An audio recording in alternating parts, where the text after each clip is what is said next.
Greetings and welcome to Office Hours with Dr. G.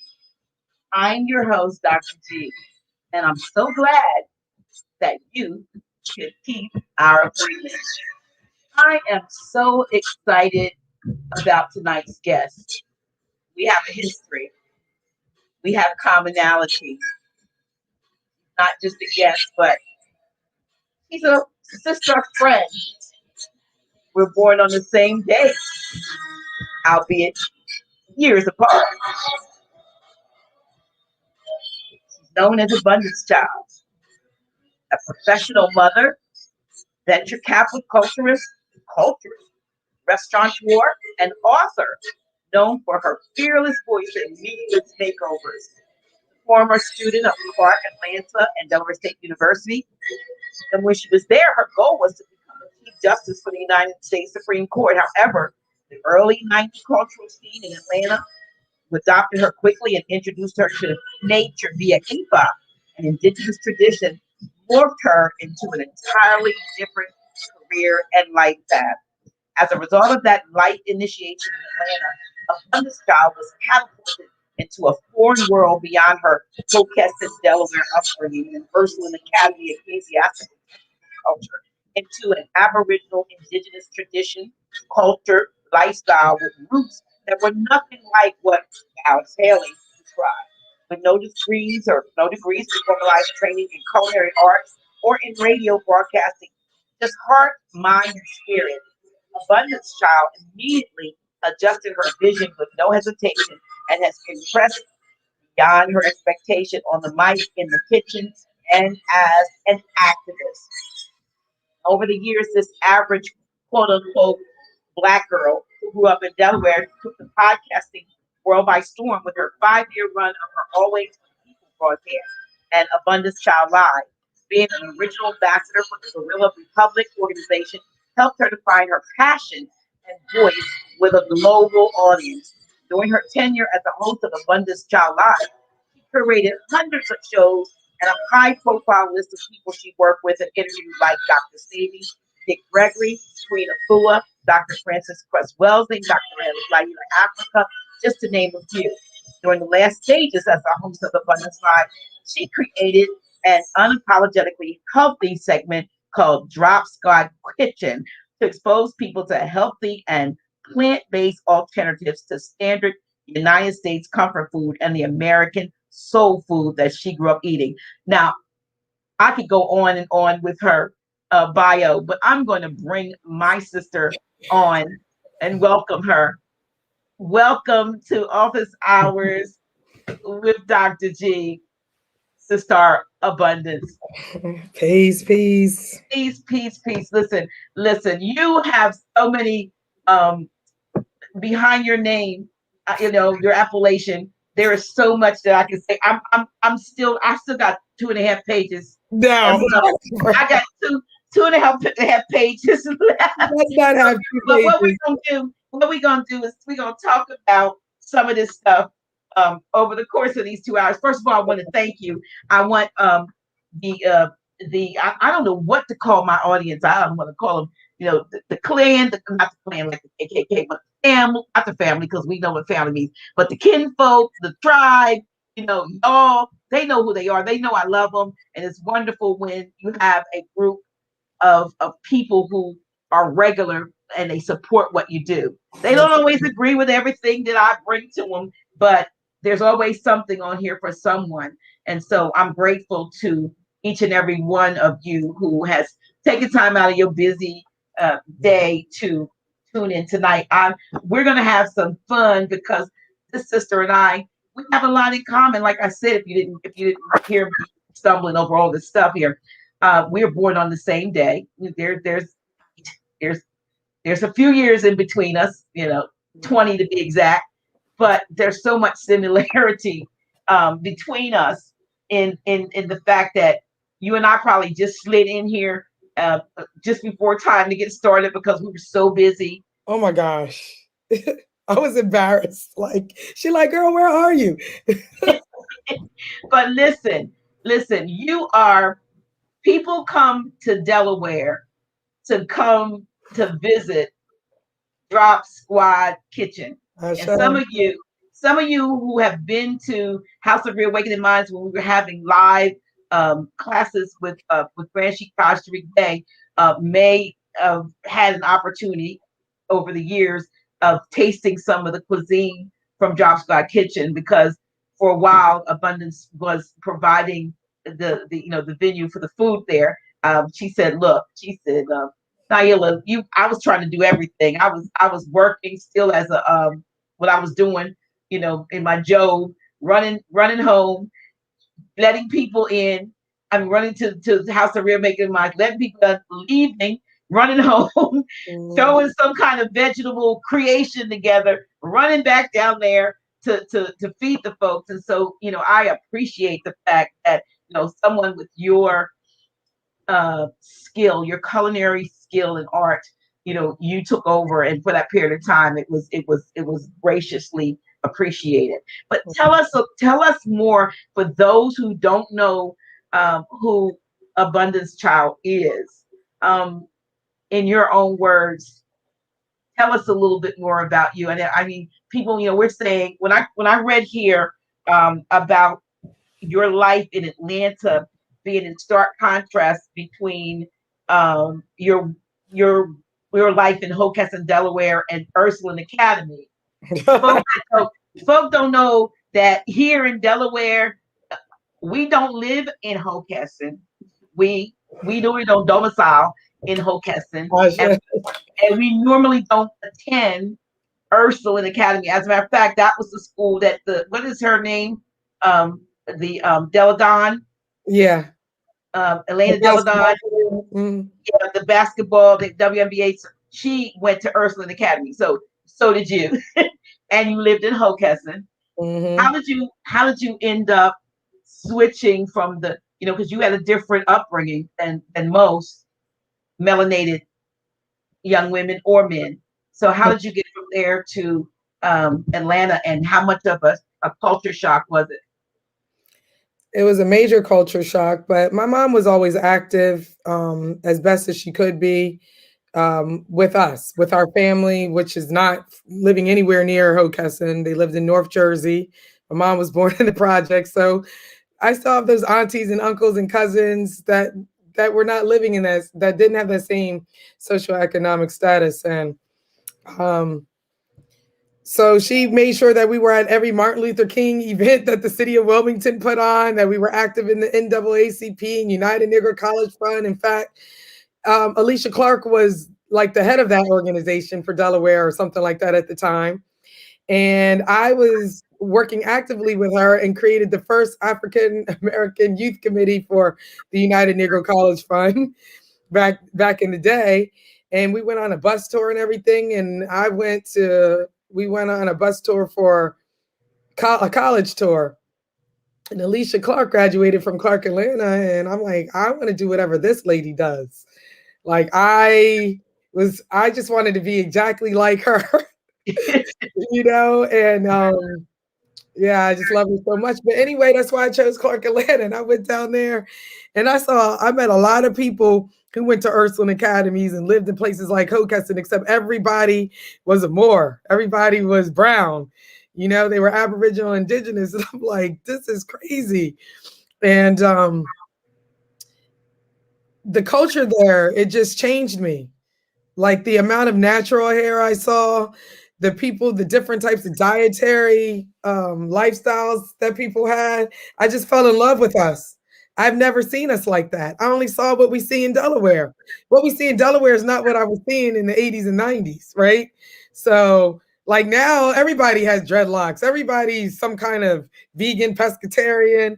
Everybody's talking about some type of culture, whether it's Black Lives Matters or Me Too or, the letter gay.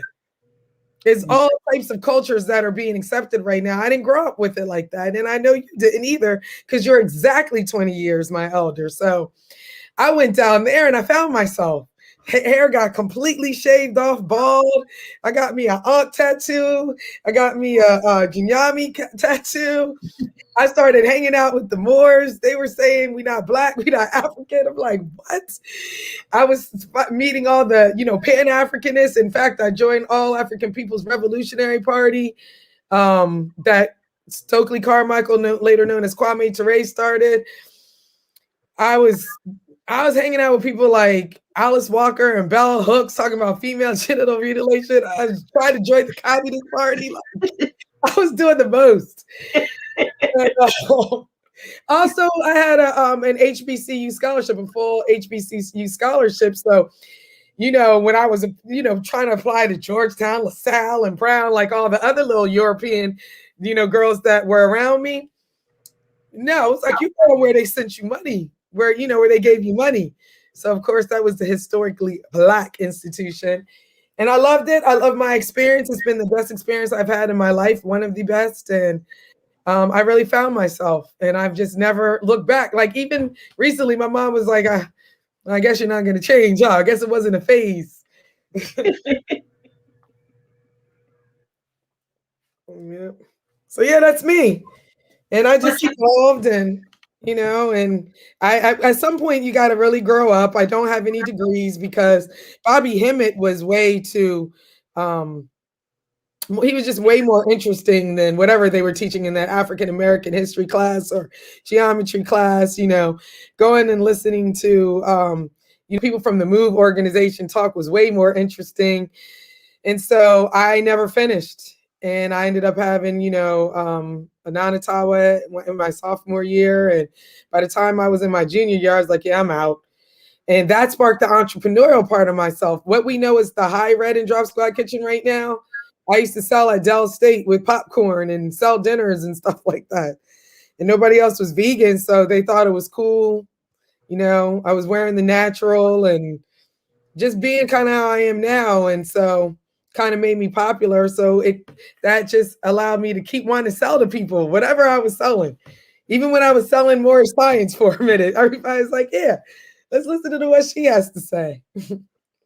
Well, there was a point in, I know in your journey when you were very, very heavily into your nationality and birthright, and you had some experiences, and we don't have to talk about them because we that was long ago. But it's just that, and I know you and I have talked about this too, that the evolution of somewhat of consciousness from a standpoint of being very myopic in one's approach to life, to the expanse of what exists for someone to experience. And a lot of times folks get, stuck, it seems to me, for the people I dialogue with a lot, there's a lot of getting like stuck in this one track, and they don't see anything on the right, the left, the above, below. It's just this. And I always, this is what I've been saying recently, though, with regard to that, is that I'm a woman, and in my case, it doesn't matter what my preference is, what I want or don't like. But if I walked around with a sign on my neck, I'm a woman. Right. I'm a woman. Y'all need to know I'm a woman. And I had the sign on, woman. It's obvious. And once I know that I'm a woman, once I know that I have other things that I need to expand my interests and my conversation, I need to broaden it. Instead of, I don't need to keep telling folks I'm a woman. I need to be a woman. That's how I feel about being a Moor. I don't need to tell you or people I'm a Moor as much as I need to be a Moor. I need to exemplify what it means to be more. And if I need to learn some more information about my being a Moor and why I'm a Moor and why, then that's on me to learn it. But life is broader than one's nationality, and I think some people get stuck right there. And because maybe we think a lot alike, rather, because I wonder why. Seriously. I mean, there's something to this Piscean influence. Absolutely. But creativity, I I remember when I don't know how long have we known each other? It was before you start. Yeah. It was around 2006, 2007. Okay. I met you on Market Street. Everybody knew who you are, you know. And I'm like, I don't know who she is. I'm sorry. well, by then though, it was 2006. I was still doing my other stuff there, but yeah, you were getting ready to transition in a minute. Well, I didn't. Well, I transitioned until 2010, so it might have been. Yeah. I was still pastoring, but it just seems like you know what it is. It seems like we've known each other forever and ever. Because there's so much of a similarity. But I remember you were working with you were doing a lot of stuff in New York. Matter of fact, you were working with. Oh my God, you're right. I was in my heavy time of Abundancechild Live. Right, I was in my God Hop. Yes. Aboriginal, indigenous, more sovereignty phase. And you were, like Cyrock. Yeah. Working with the various groups, and that's how I started. I got into the God Hop stuff. And I was like, oh my goodness. I waited to be like 50 some years old. Yeah, I remember now. Okay, right. Yeah, that wasn't 2006. I'm going back too far. It's like 10. 2009. Yeah. But people knew me for various reasons. But when you and I met, it was just an immediate. At one point, I remember it was yourself. It was you, and it was Sweet Friend Sean. Yeah. Yeah, because we all share the same born day, and all have our own sense of creativity, and so forth and so on. But you have sat down with some people that people just wish they had an opportunity to have even just sat, at their feet or sat in their presence at a lecture. And this is not all of them. Some that have passed on who've transitioned, Dr. Sabi, Robert Dick Gregory, Dr. Francis Cress Wells, and Dr. Layla Africa. That's why I mentioned them in the bio to, actually big up their names. But even more importantly than that, I worked with my own grandmother and my own mother. And that's why I can say that I'm actually heavier into nationality and birthright than when I was talking about it every week. That was that had came from me doing having several displays of having to use my nationality for the record and to prove my birthright for the record and stand on that in order to be where I am right now, free and on the record about certain things. But at some point, it just became kind of like we talking about it, and it could be done, but I wasn't evolving. I wasn't taking it to a next level, which quite frankly, it takes finance to lift the nation and, to uplift the nation. I just didn't have any. And I thought it was contradictory. And I always felt like my brand is full of integrity and honesty. And I just felt like somebody gonna figure out I'm a fraud in a minute. You know what I mean? Because I have evolved where I'm not only dealing with the Moorish Science Temple of America, I'm also dealing with the Moorish Holy Temple of Science. I'm also dealing with Aboriginal, the Moor Kush Society. I'm dealing with a Mexamore Empire, meaning like I have several houses of people who have knowledge of self as it relates to nationality and birthright that I just couldn't take it anymore. Like everybody's arguing and fighting, but ain't nobody got any money. Nobody has any schools. Nobody has any courts of original jurisdiction. Nobody has any land. People not even eating right. We don't have storefronts. We don't have people in political places. I'm just like, this, what are you doing, Abundance? You about to go right back to Delaware Health and Social Services and get food stamps. You know what I mean? Because and Medicaid, and I didn't want to do that. And then I have the one group of Moors was like, well, that's repatriations, and I'm just like, listen, I can't live like this. I wasn't raised like this, and the creativity just kept sparking in me. So I was just like, Wednesday night, Drop Squad Kitchen, unapologetically healthy. And I kept saying, like, one day I'm gonna be showing y'all how to do this in a restaurant. If I go back and I listen, when I go back and I listen to those broadcasts, I constantly said I'm gonna have a restaurant, not knowing that I had the power of the word. You know, that like some people, they can see spirits and stuff like that. Some people have that power of the word. If you say it, it's gonna be, right? Absolutely. So I started, you know, making food, catering and stuff in New York for the lectures. So now I'm producing the lectures and I'm finding myself as a producer of things instead of, you don't always have to be on stage and in the front. I realize I like to just be the visionary and let's see that thing play out, but I don't have to be the face of it. And it was so, I just like it. And it's okay to be happy. It's okay. It's okay to be happy, like not wanting to be the friend of everything. And I find myself going back and just being happier and getting more money and getting more money, but then even getting more popular because they're like, wait, her food is really good. We didn't know you did food, you know, that type of thing. So in order to maintain that, and I've since had conversations with my ancestors, like, why y'all have me go all through this Moor science and all this type of stuff and tell me that I'm not a Moor? Like, what? I don't understand. Like, what are you saying? You need to understand law. You need to understand government. You need to understand commerce. You need to understand business. That's why you had to go to that school of thought and meet those people because they do know what they're talking about. And so that's where I'm at now, is just trying to protect and maintain what it is that I've built and make sure that it's organized and that my children can benefit from it as heirs. Well, you've created some other organizations. Would that be Girl Society and Order Mother Earth? Yeah.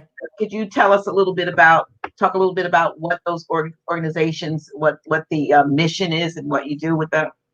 Well, everything is under ICON, Intercontinental Church of Nature. And then underneath that is my ministry, which is Abundancechild Ministries, which are all of the things that I needed to sustain my actual life. I have my life as a woman, and there were certain things that I needed to do to maintain the integrity of this lifestyle that everybody thought was just weird when I came back to Delaware. So I created a rites of passage organization for women that are over the age of 20. And it is an entrepreneurial rites of passage program because that's something that I was good at.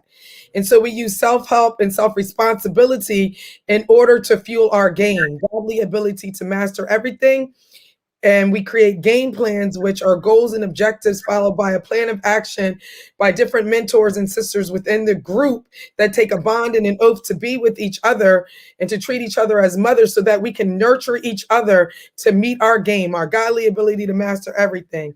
So I'm the first person initiated, obviously, to this own organization that I created so that I was like, I need to be able to have finance so I can have food, shelter, clothing, transportation, communication, education, and some type of living stipend so that I can trade. So I created my own game book, my own life plan, which is really a business plan. I really went on liveplan.com and just put all my personal stuff in. And I was like, well, Drop Squad Kitchen seems to do being well. So that's where I can make finance. I could put a certain percent amount of that away and invest in other things, but you got to have a plan on what that is.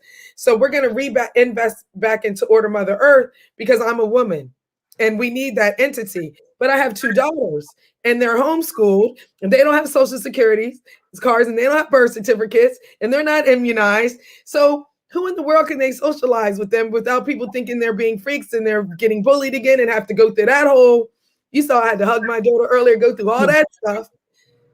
Girl Society, because you know what I can do? I wanted to teach my daughters how to make brownies and some of these cookies so that they can have a little extra money for getting their Sony PlayStation games and stuff like that. How about I invite some other people over? And what we're going to do is go to the Residence Inn and we're going to make these cookies and I'm going to show them how to do that. And then we're going to go sell them.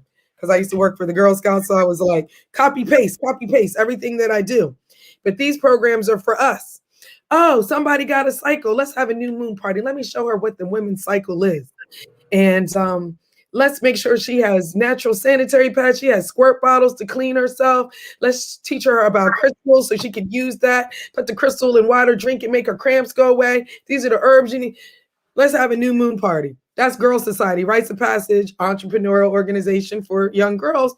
Because I realize in homeschooling my children, we have a business homeschool.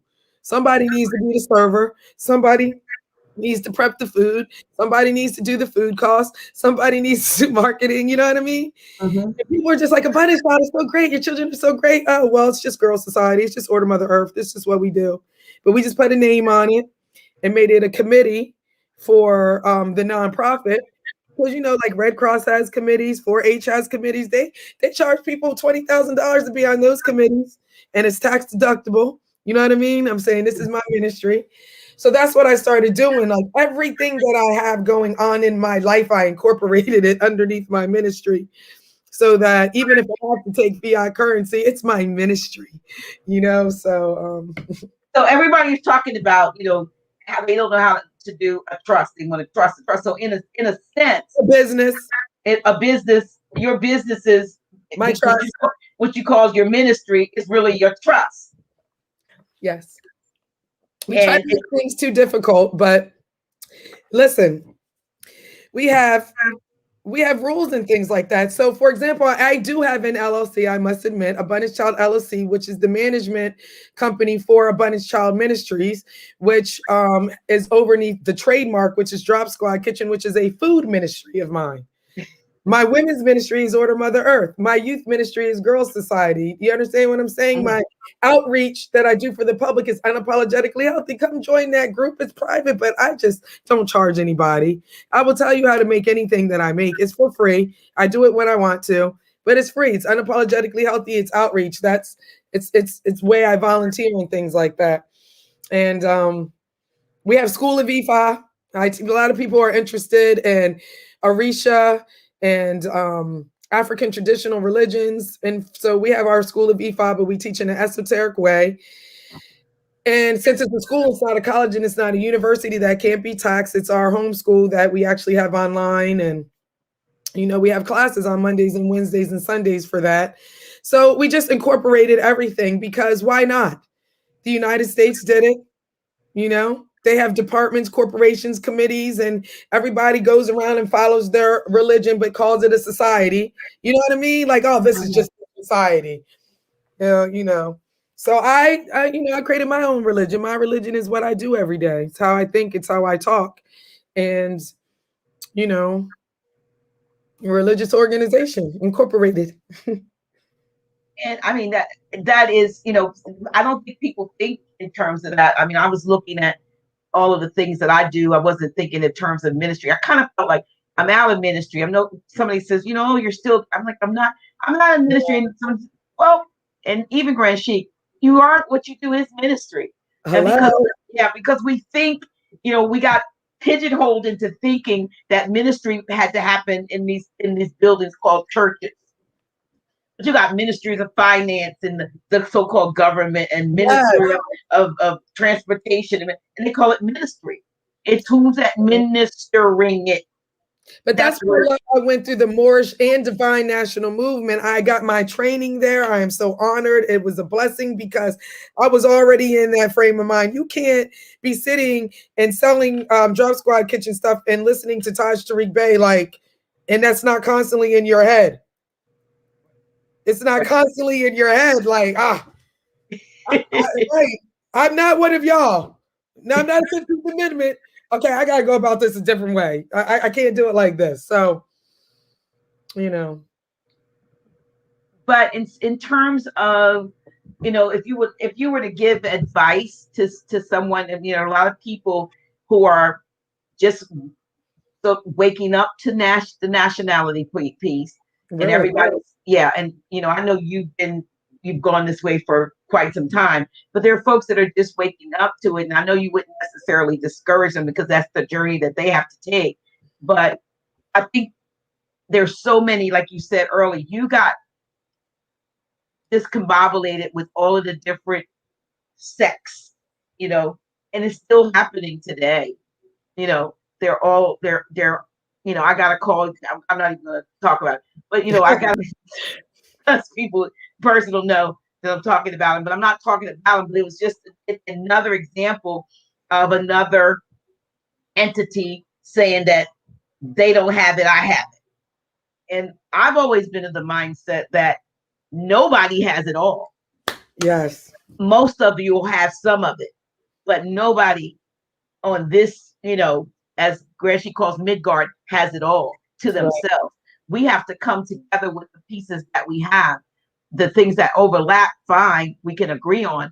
And the things that we don't agree on, we need to sit down and have a dialogue about it in private, and come to some type of consensus about who we are and what are we going to do to get, like you said, there are folks that have no place to stay, and they think the only way they're going to get a place to stay is that they're going to be able to easily go and wrangle property from somebody because they're told that they're Moors, they're indigenous, they're on the land below, and that may be true, but then it's not that easy. And we've seen and heard of folks that have had to spend time in their custody because they thought that they could do that. And so what advice would you give to someone who wants to get out of the mainstream, if you will, of the Jobs and all that? What would you give advice would you give to someone as to how to begin to find their own way? People ask me all the time because they have easy access to me at Drop Squad Kitchen. So I literally get this all the time. And I'm like, why? And after we end up talking for a while, it's like, you really don't want to do this. Why? People need to know why. Why are you interested in nationality and birthright? Why? There's always a reason. Somebody might be like, well, cause this girl won't let me see my children, and now I'm dealing with the child support.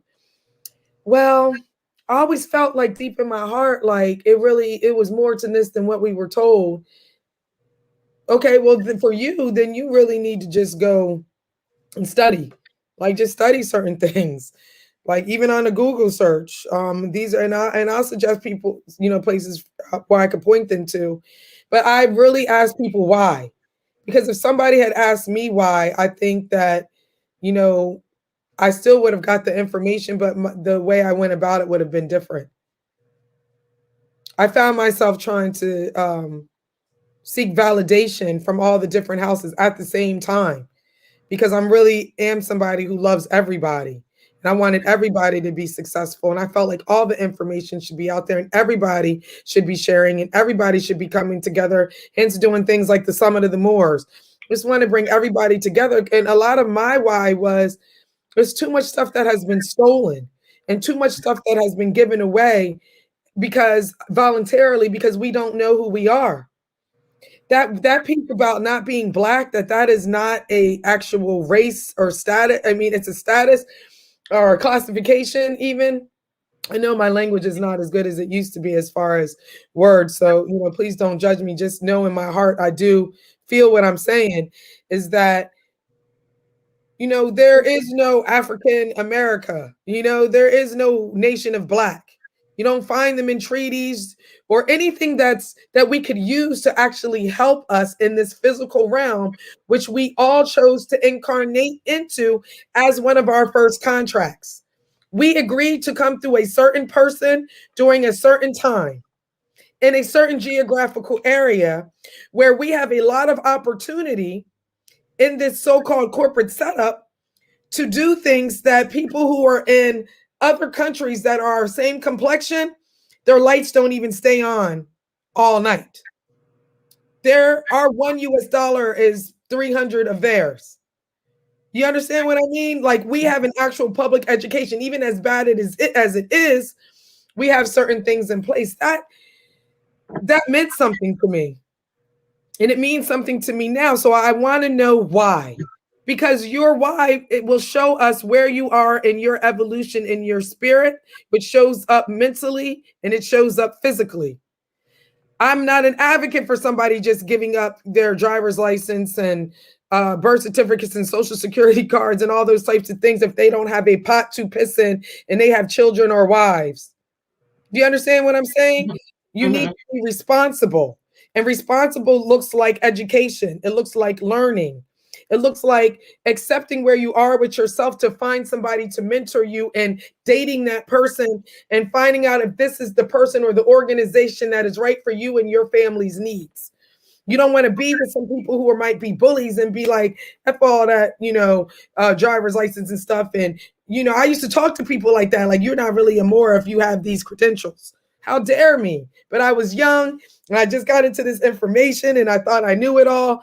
And, I remember the older sister was like, you can't talk like that. But if I had somebody that was like, you have a lot going on here, we're going to show you how to take some of your ideas and put it into a corporate structure that will create economic sustainability for you and your children. And as well, it will provide more than economic. It will provide, a legacy, because it just can't be taken away with eminent domain or something like that.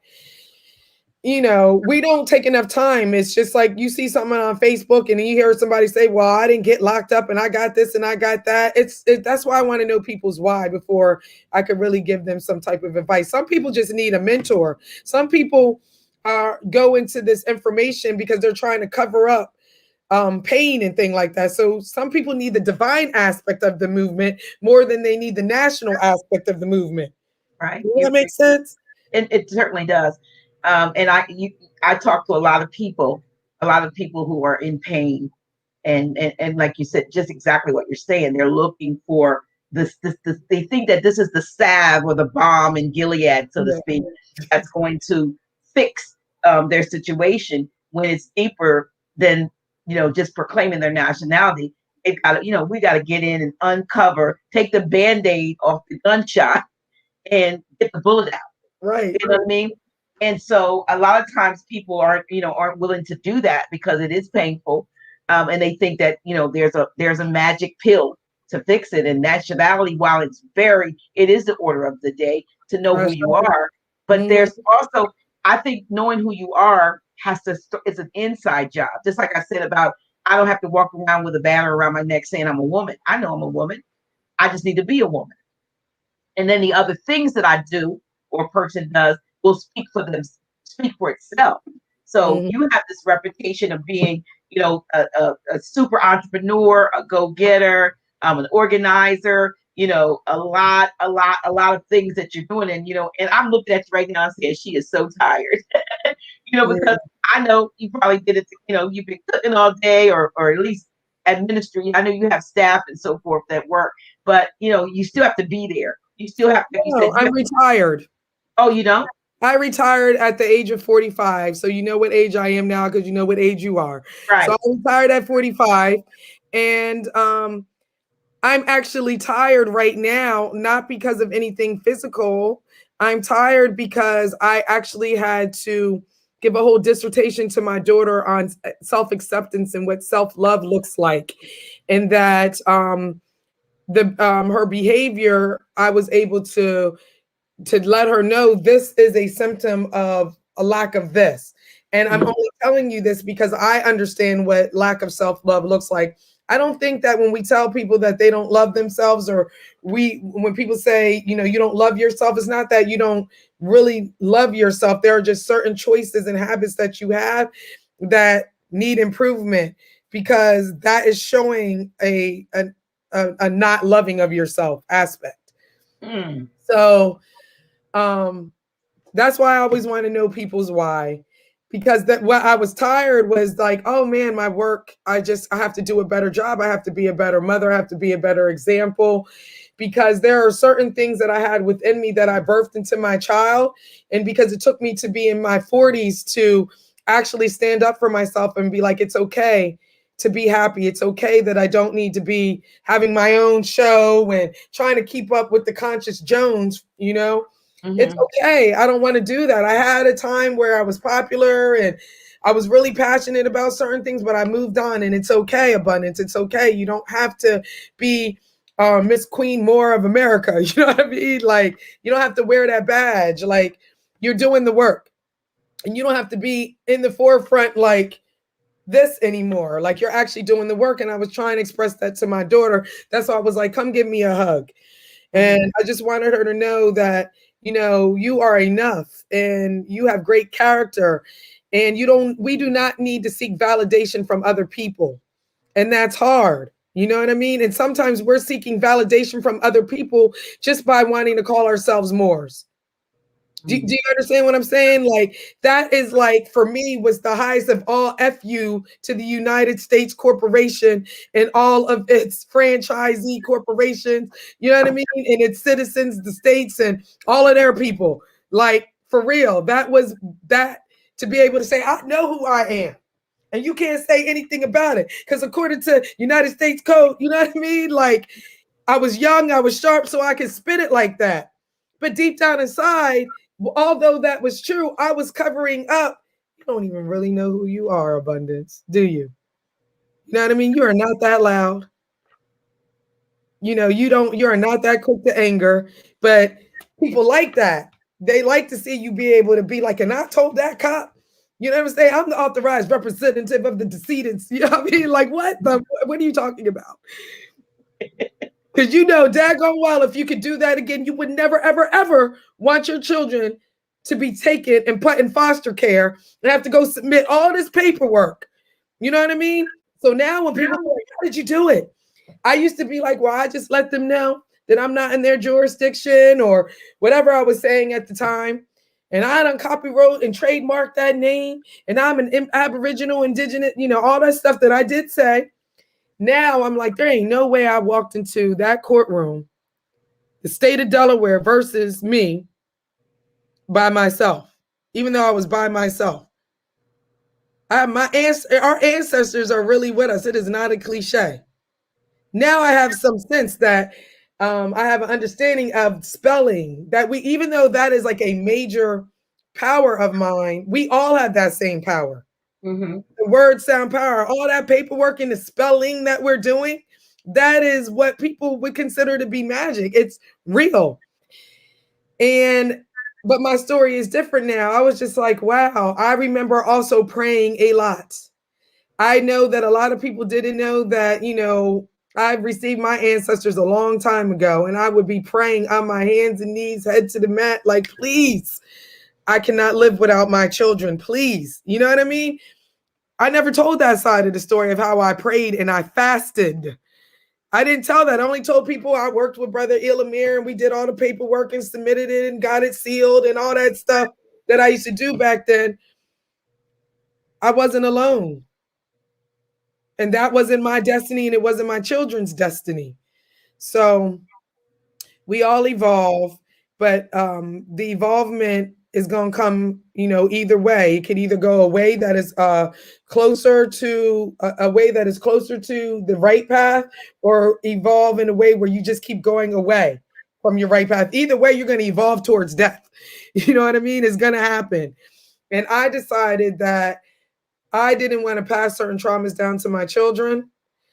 I needed them to understand that they were not African, African American, any of those titles. In fact, if you want to know who you are, we can go on ancestry.com and we could look at birth records and death records because they have a hell of a lot of information. Census records.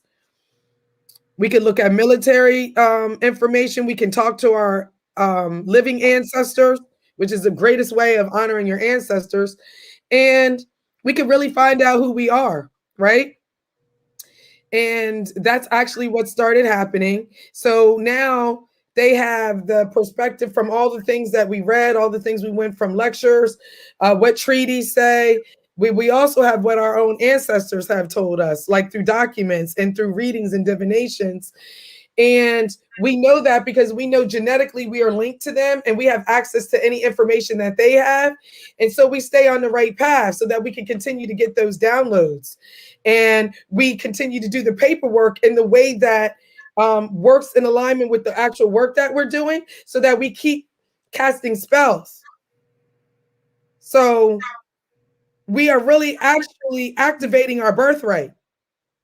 I've been making many posts about who my ancestors are and who they were. And his grandmother was full blown so-called, Cherokee. That's not the Aboriginal word, but so people will know what I'm talking about.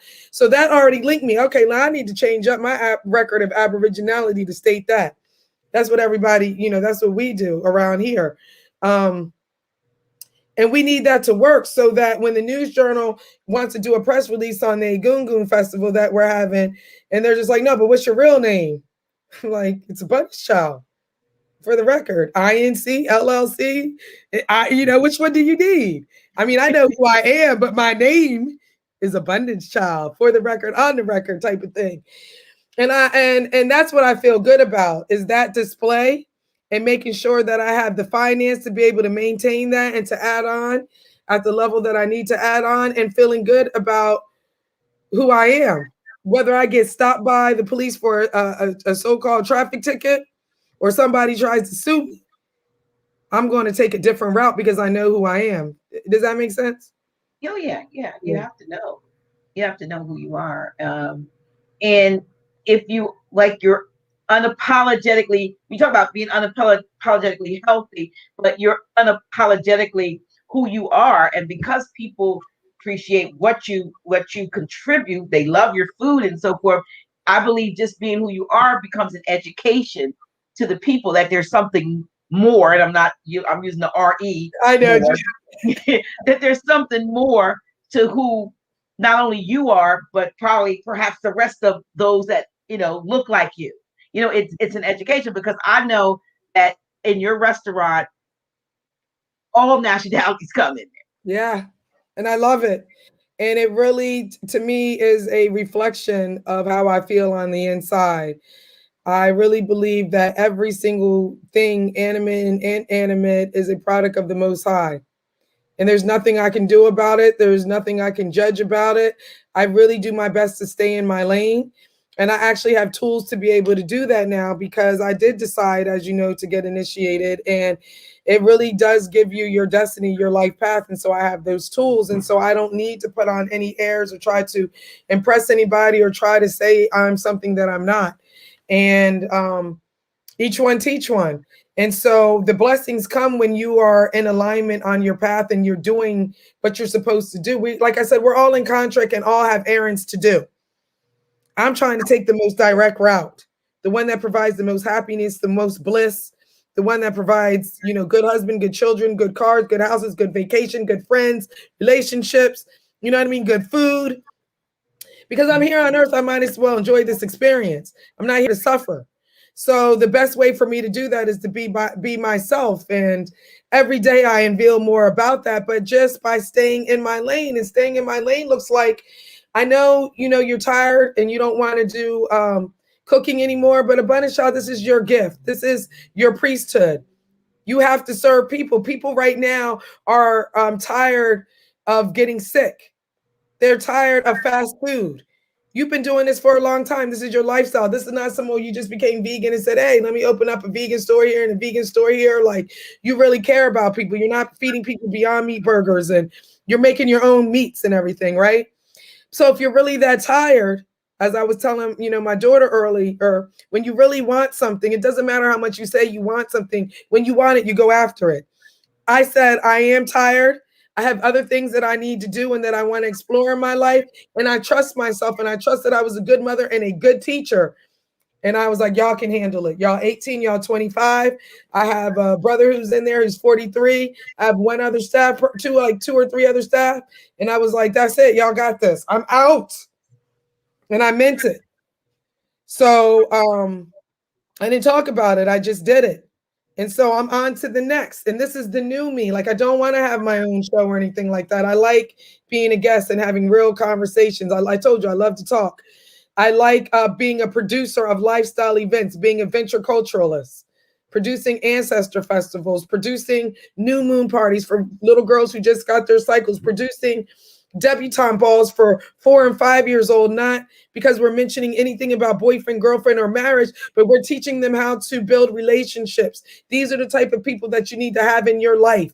These are kind of friends that you need to be looking for. Don't let nobody tell you that you need to smoke, drink, be gay, because they pushing all types of stuff on our or not be gay, whatever it is, like be yourself. That's what I want to do, Mm-hmm. And within that, with my experience, somebody be like, well, why do you have L in your last name? And I can talk about that. And I explain to them why. Because I know who I am. Mm-hmm. And I'll be like, you can go over to House of Reawakening Minds and get your classes. You know what I mean? Only I'll be trying to teach. So that's why we need community, because there's something for everybody here. There's something for everybody. Right. Some people, I'd be like, you might want to go to that temple because they really are heavy on the divine aspect. They're not going to be talking about driver's license and, all that nationality part, but they're going to have some good church, good temple. If that's what you're looking for, Yeah. that's what you need. Yeah. And that's, I was into the church part heavily, and I think in an attempt to get away from to disassociate myself from what I perceived to be completely fraudulent. I walked away from a part of myself. Now I've come full circle, and I can go back and look at what I was, or what I taught, but I see it in a totally different way. And so now I have a different audience that I can teach the same thing to, but from a different perspective. If you're seeing it from down here, it's a different perspective when you're up there. And so I've come up higher, and now I can see, a broader spectrum of what's out there. And I think it's important that that kind of information gets out there. I think in terms of, in our city, we have I don't know if the week goes by that somebody's not murdered. And there's just, it's just, it's sad. I mean, because we're like the second smallest state in the nation, and they're calling us Kilmington instead of Wilmington. And I think about what would it look like if these young men, mostly young men that are doing this, had true knowledge of self. If they knew the power and the magic of who they are, right? If they knew who they were, and who they are, if they had an attachment to their ancestors, because we have a lot of young people coming up in families where the parents are not much older than them, and maybe dealing with substance abuse and different things, that joblessness and so forth, before this thing that we've been going through for the last year and so many months. They were already caught up in a bad cycle. But how can we grab them and put this knowledge in them that would be transformative? I was talking to a brother today, and he's 5 years older than me, 5 years my senior. And he was telling me that, I know this guy is a very soft-spoken person who is, he's spiritual, and, was a church-going person and so forth. And I mean, he used to come to my classes when I was doing the Reiki, though. So it was like his whole family, even his children, into the church, and he's coming over to Reiki. But we had a conversation today, because he came and he had, I scanned him. I do the AO scan, I do the energy scans. And he was telling me about his life growing up. I mean, I was shocked, because how somebody, you're like, they're so sweet, they're so kind. He was like, I was so bad. He said that he was robbing the Italian number, what would you call them? Runners, the people that, okay, so the people would come and collect the money for the numbers. Yeah. He was robbing them, and apparently there was a contract out for him. He met a bishop that knew spiritual work, right? And he said he went with a friend who was trying to get something off of him, and he said, come go with me. And he said to me, when he reached out his hand to shake the bishop's hand, the bishop said, oh, son, you got I can't tell you, I don't know specifically, but basically he said, it's two white men. He said, and they gonna kill you. if you don't do this, that, and a third. And he said, he gave me what to do and so forth. And he said it was like, okay, he needed to turn his life around. And some things happened. And of course, he's not killed. He didn't get killed. He's now 70. He's now 71. But he said he was going to the racetrack, and this white guy was staring at him all the time, He said finally, he said he knew him from being in the numbers game from years ago. He said, "Why are you staring at me?" He said, "Because you were supposed to be dead." He said Little Italy, Yeah. He said Little Italy had a contract out for you. He said it was and the two guys from New York were here. He remembers looking out his window, seeing this car going slowly by his foot. But he said, turns out he had protection, his ancestral protection, and he was forewarned, they're after you. And so we don't know the power of that, because there's so many people disconnected, you know what I mean, from that they don't know how to even give themselves that what would you call it, an upper hand in the situation. Most people can't get out alive. Well, we all chose our destinies here, Oh yeah, I know that. Yeah. And even the whole piece of, if they had knowledge of self, you got to think about it, the limited level of knowledge of self. Because here, even in Delaware, when I came back, there was no presence of anybody speaking on birthright and nationality. There just wasn't. There wasn't. There was no Taj Tariq Bey in Delaware. I'm sorry. There was nobody talking about anything like that. So the knowledge of self is usually from a Pan-Africanist point of view, or if it's not Pan-African, it's like Kemetic, you know what I mean? Mm-hmm. And it's like, that's not doing anything. Like, you see how after George Floyd died, the consciousness of America was the highest, was Black Lives Matter. You understand what I'm saying? So I'm like, boo.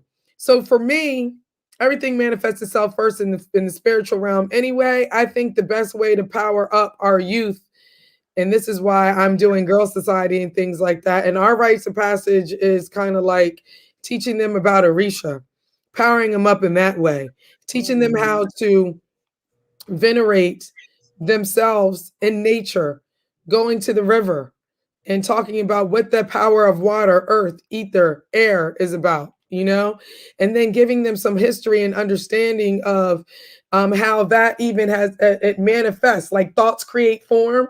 So even the thought of air created into form as Oya, maybe fire as Shango, or water as Oshun, or water as Yemunja, or water as Olo, you know what I mean? And teaching them from an early age. You saw Ebony's children, like they be in here and they just know Obatala Ariki. They'll be like Obatala, Obatasa, Abatakuntak. And she's only 5.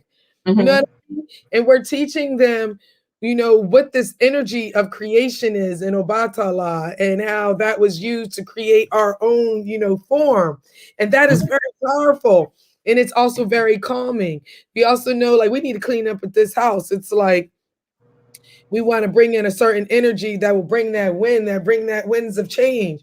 We're teaching them early on to power up and to understand that there are forces outside of yourself, honey. Forces outside of Wilmington, Delaware, forces outside of this school or whatever you think that you have going on. And you're made of that, and you need to show it some type of respect, which will also generate power within you.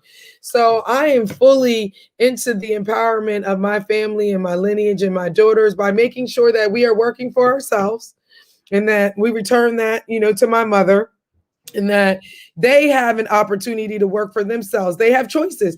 They can go work at a Starbucks or wherever they want whatever they want to do.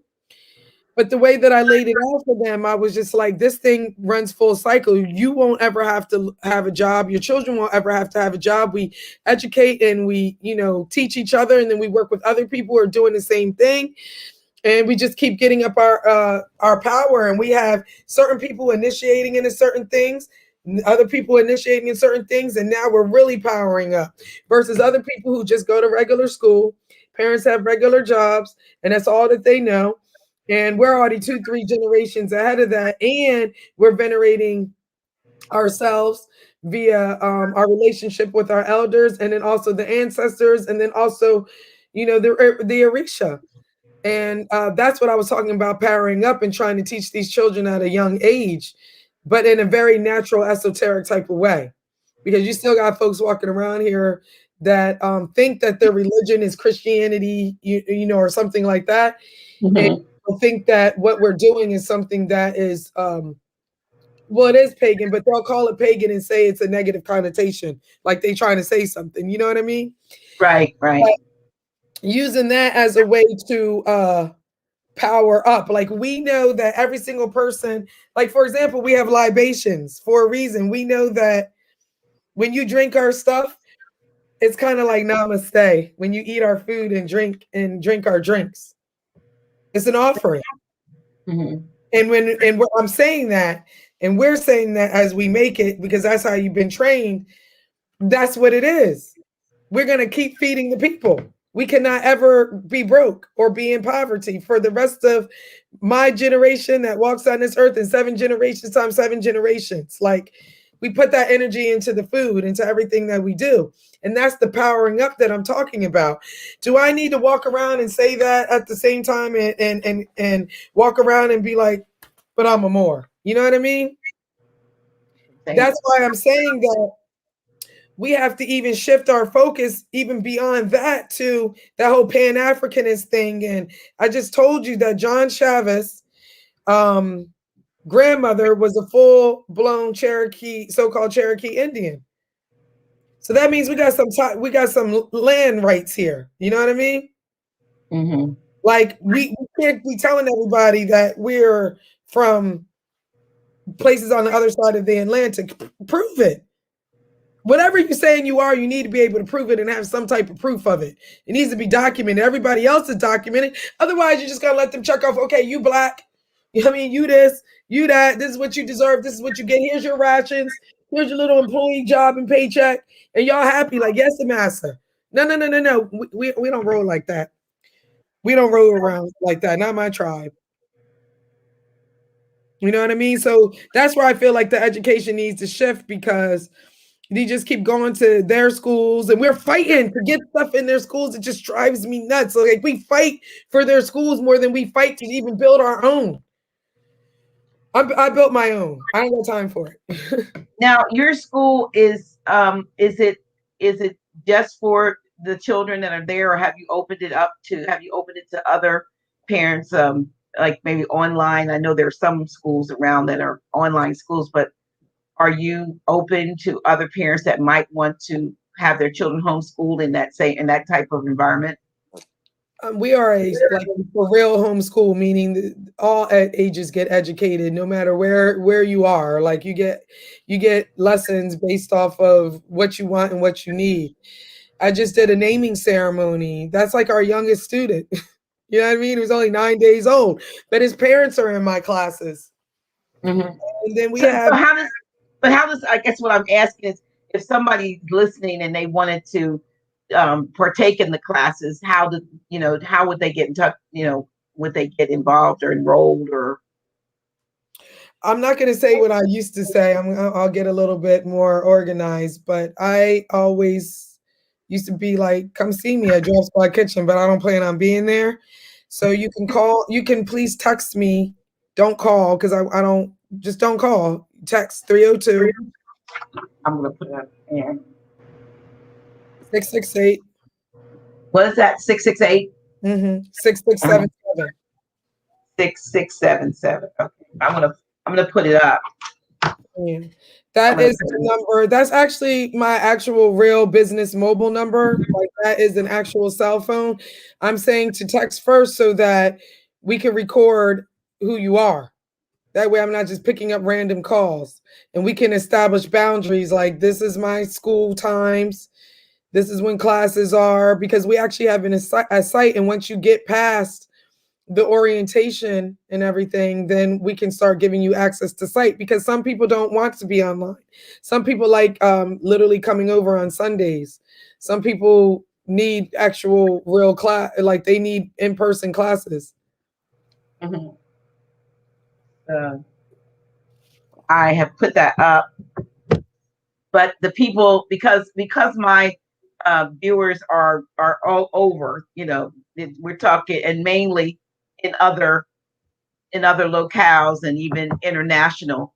We want to make sure, if it's something that can be done online, that they can get involved in. I mean, it's interesting. Speaking of school, and I'm not trying to, badmouth or shame anybody, because I really appreciate what's happening around the corner as far as the upkeep of the building. But um, the school that's around the corner from House of Reawakening Minds. I mean, literally. Literally. I mean, some of the folks probably don't realize that, that controversial school of it does. I can attest that it does. It exists. It exists, because I think that so many people were discouraged with Dr. Johnson that they may not, because it took so long, to get the school up. But the school, literally, I don't even have to cross the street. I just literally walk around the corner, and it's behind House of Reawakening Minds. Exactly is. It is. He comes and eats at Drop Squad Kitchen all the time, so I know he's down there working on it, because he's in Drop Squad Kitchen like every week. Yeah, and but my only concern has been, when I heard him talk about the school for boys at Frederick Douglass, well, the FD, I don't know what all those initials are, but it was a sort of a tuition-based school, and I kind of felt like, what, a lot of the parents that probably need their children to be in a school like that will not be able to afford tuition. You know what I mean? So how do the children that need it the most get the benefit of that training and that education? That's been my only concern. That and hopefully too many bridges haven't been burned at once. They show a picture of actual, the class of 2024 or something standing on the steps or something. Maybe people will believe it, but I can say that it really exists. There are really two buildings.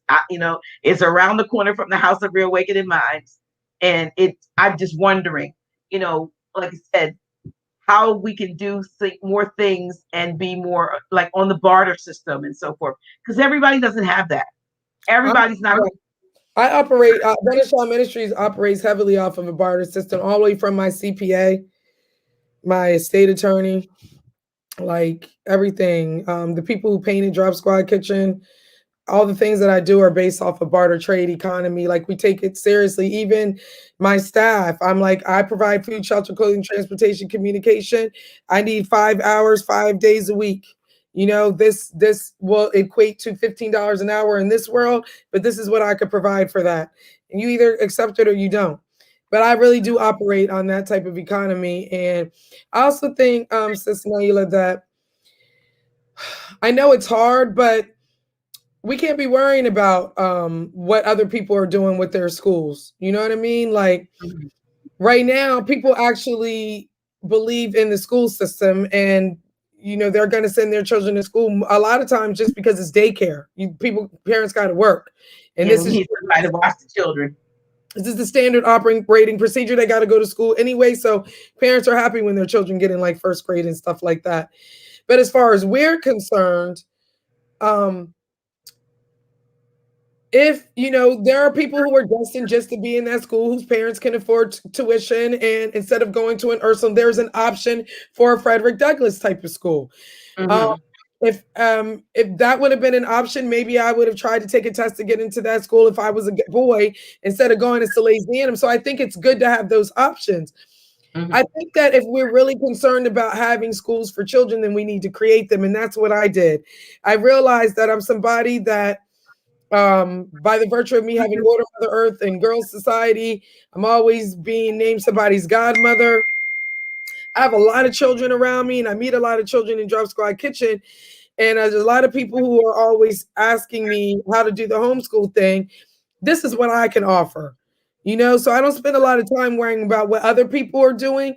Mm-hmm. I'm like, if I'm going to ever speak on we need education for the children, I damn sure better have something going on where I'm educating children. That's where I feel like we have to do better as a people. We're always talking about what we need to do. I feel like we shouldn't be talking about what we need to do unless we're prepared or ready to do it. So therefore, that's why I was saying I stay in my lane now. I could talk about farming. I could talk about all these things that make up the business that I have. What I can't necessarily talk about is we need to have our own country. I could possibly be there in maybe 10 years, you know? Or I could say I'm part of my own country now, being as I'm a part of a Maximor empire, you know, stuff like that. But I'm talking about what most people are thinking. Like, I went to Nigeria, Ghana, Peru, Brazil, you know, Guinea, and they all recognize that what I'm doing is a country, and we're going to be trading. I'm going to be getting all my food from these places, and I'm going to be using that to make my food at Drop Squad Kitchen. You understand?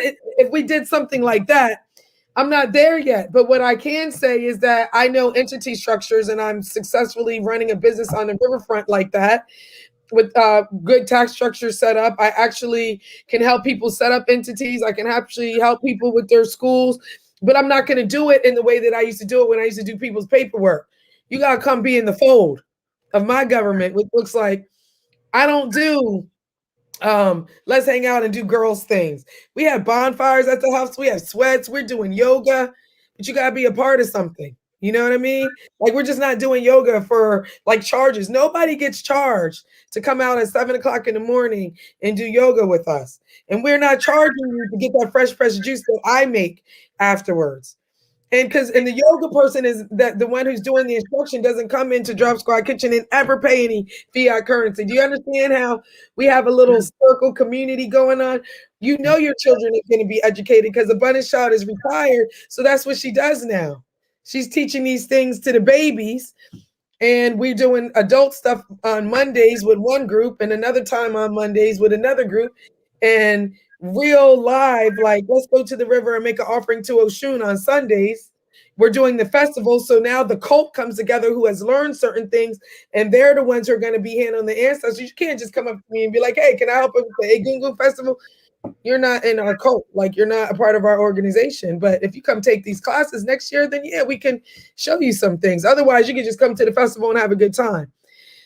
So we're doing some things the way our ancestors did it, but for here in the so-called, we're United States exist. I see I'm on your show, so I'm trying to be really careful how I talk. We have a certain kind of audience, but in a modern way. So to me, where I started, I don't have to, I don't have to be like, well, I'm a Mauritian American and my turban looks like this with the little star right here, pin right here. You know what I'm talking about? Like, I'm not caught up in all that anymore. Or I gotta be like, get on the show like Islamism.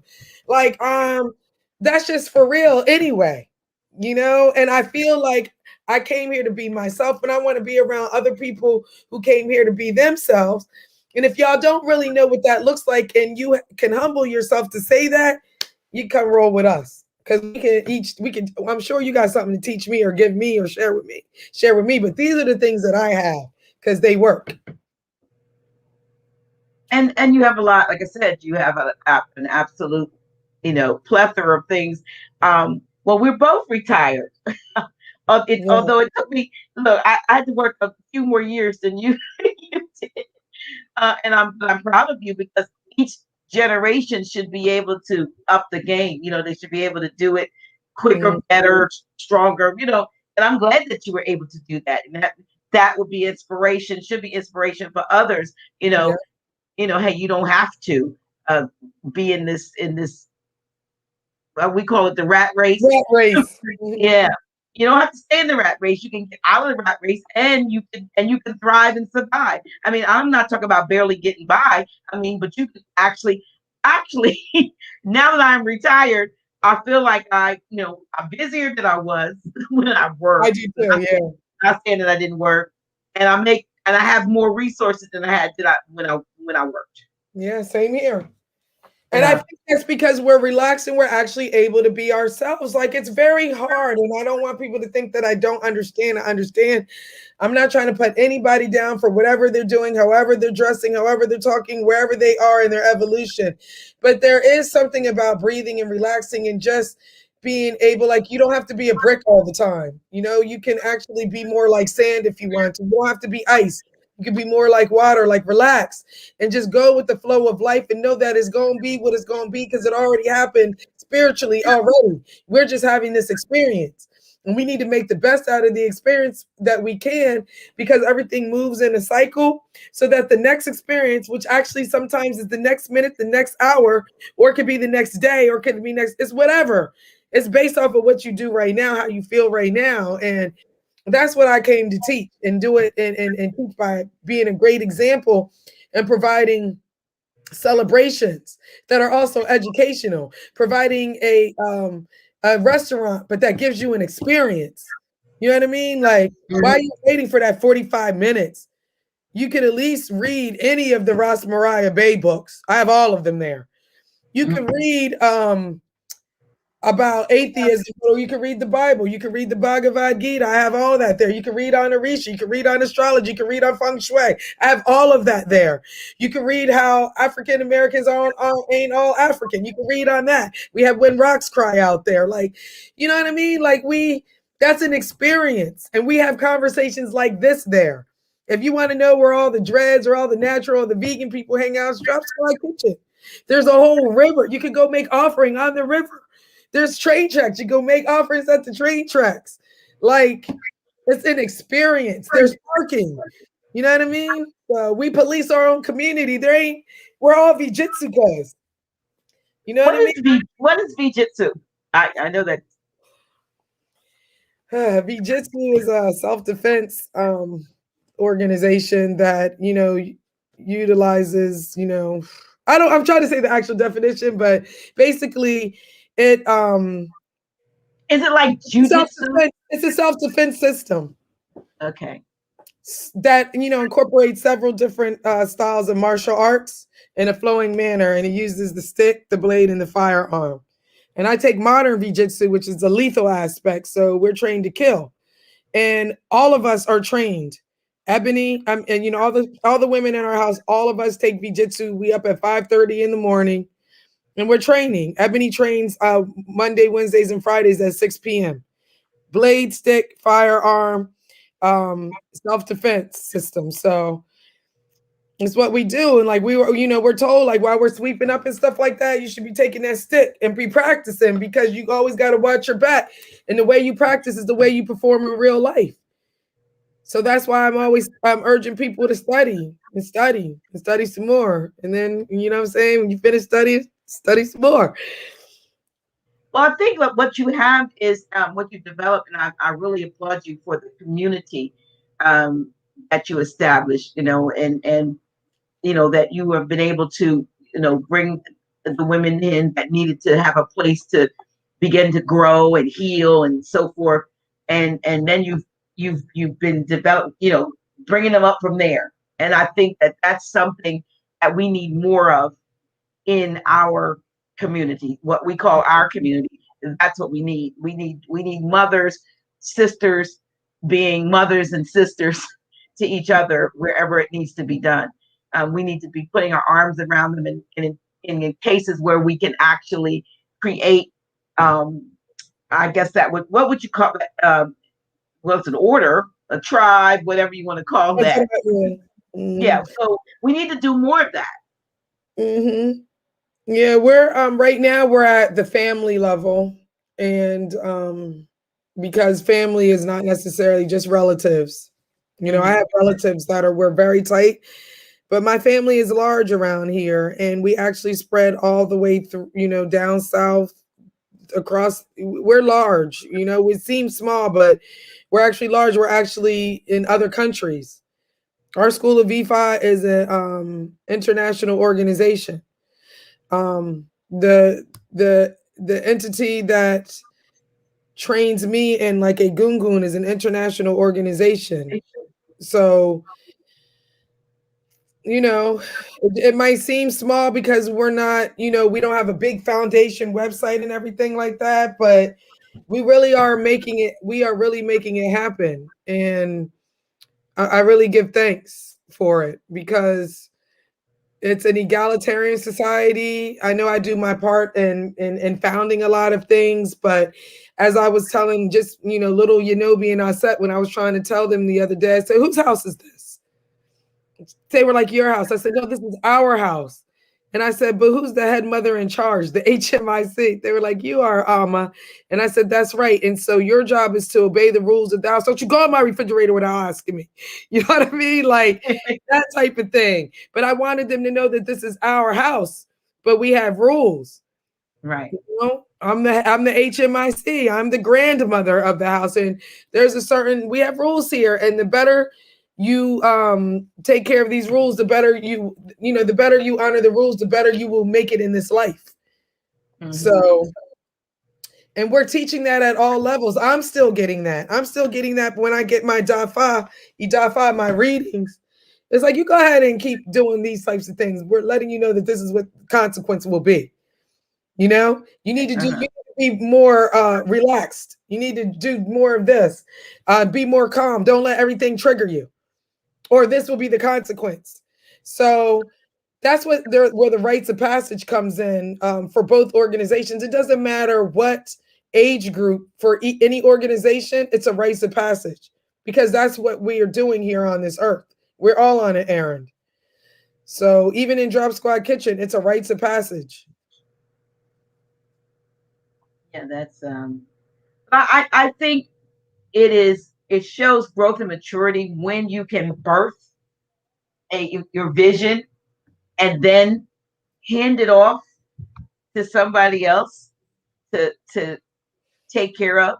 I mean, you raised that child just like you raised your natural children. You birthed Drop Squad Kitchen. I remember when it was Molly's. It was your ice cream, and everybody was coming, for ice. You still have ice cream. It was Molly's, but then Drop Squad kind of came in and was like side by side. But then Drop Squad, grew, and Molly's. I don't know if you still do it, but I know you for a while you still had ice cream in there. So I just painted Molly's on the front of it. And it says dairy ice cream there, and all the ice cream goes to my mom. Okay. So that she can stay in retirement. And that's why I was saying sometimes the best way to honor your ancestors is to honor your living ancestors. Like to get those text messages from my mom saying, I just never ever thought in my life. Thank you so much. And, I can get a new heater now. You know how much heaters are? I haven't had a new heater in 20 years. Heaters are expensive. Girl, you are such a blessing. Mm-hmm. I'm like, wow. So if she's saying that now, imagine if she passed tomorrow. You are still a blessing. You know what I mean? Like, I know I'm covered. I know I'm covered. I know that we're going to have communication. So I am doing my best to do that. And I'm giving my daughters the example that my mom is 23 years older than me. But like she said, I try to make sure that, she's taken care of. I like being like, just sending her a screenshot. She was like, what's that? Just here's $4,000. Like, what the? You know what I mean? I love it to be able to do that. And I know that I'm going to be well taken care of. I know that when my girls continue to use Drop Squad Kitchen, I'm going to be like, yeah, I'm going to need 20% of that, of those profits. That's how I'm living now. Like, I'm like, every week my daughter sends out how much I get. My daughter pays me. Okay. Anana Tower pays me every week. And I'd be like, yeah, just, deposit it. No, put it over here. Because sometimes I'll be like, oh, don't pay me. Use it for that bill, But my daughter really does pay me every Friday. Holy day. Every Friday we get paid. That's wonderful, the legacy that you've been able to establish, and at such a young age when a lot of people are just still trying to find their way. I mean, you have an old soul, you know what I mean? And so, I'm pretty sure you've been here multiple times before. No one. Because it's like I've always looked at you with, I've always envied your drive. And I mean, not with jealousy, but just admire. Okay. The word is admire. Admire. And I see myself in you, but just a little, scaled back because I was the generation before you. I mean, your mom's generation, So, but still, but I can say, see, that's what we do. That's what that's what us March 17th or teeners do. You know, Yeah. we make things happen, we create. And you have made a lot of things happen. You have created a lot. Like I said, you know, I want to during your time when you were doing. I mean, and you've been recognized in. I know a lot of the local newspapers, and I understand you were even featured in PETA magazine. Now, isn't that organization that's against the unethical treatment of animals or something? That's what it stands for. Yeah. So PETA named us the top 5 in the United States, and it was ran in the USA Today newspaper. The Drop Squad Kitchen was the top 5 vegan restaurant in the United States. So again, I give thanks to my Ori. I give thanks to my ancestors. I give thanks to Ifa, which was a witness of creation. And I just give thanks, you know, because I know it's not just me. I know that I'm here to do something. And I just never let anybody tell me that I wasn't going to be able to do it. And I just love family and having fun so much that everything I do like includes family. I'm like, please, like, don't you want to come along? Don't you want to do this? Don't you want to work at Dress Squad? So I told you I'm going to try to get up and come to yoga. Yep. It's But tomorrow. It's tomorrow. Wednesdays and Fridays. Wednesday at 6 a.m. 7 a.m. to 8 a.m.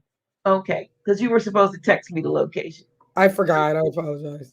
It's okay. We do that. And the 3 people that called me today, that I said I'll call you back, and I haven't called you back. Charge it to my head, not my heart. Right.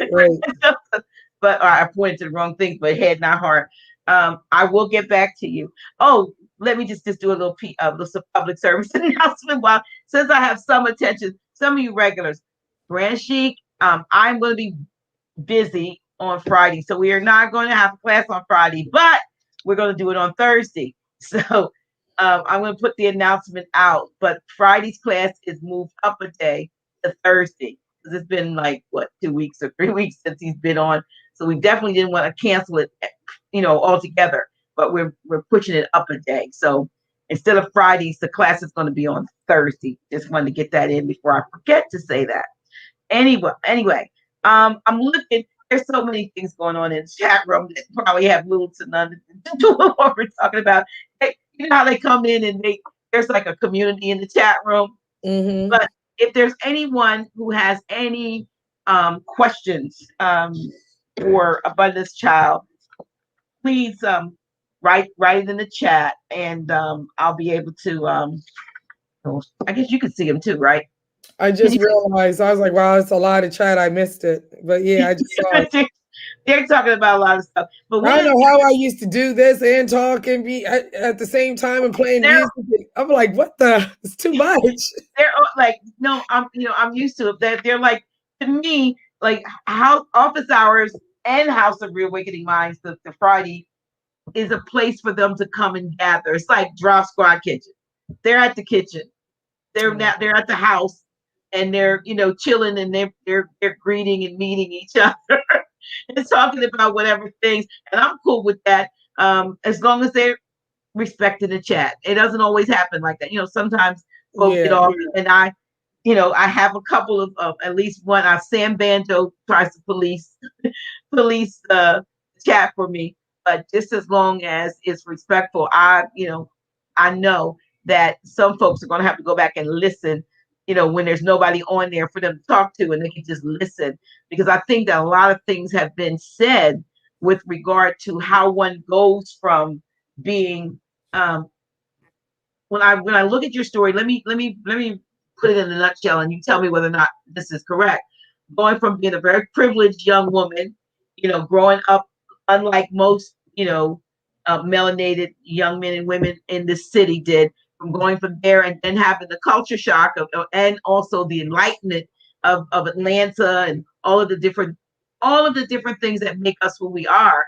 And now you did a whole 180. I know a lot of people say, "Oh, you did a 360." Well, no, I didn't do 360. No, I did 180. I went halfway around the other way.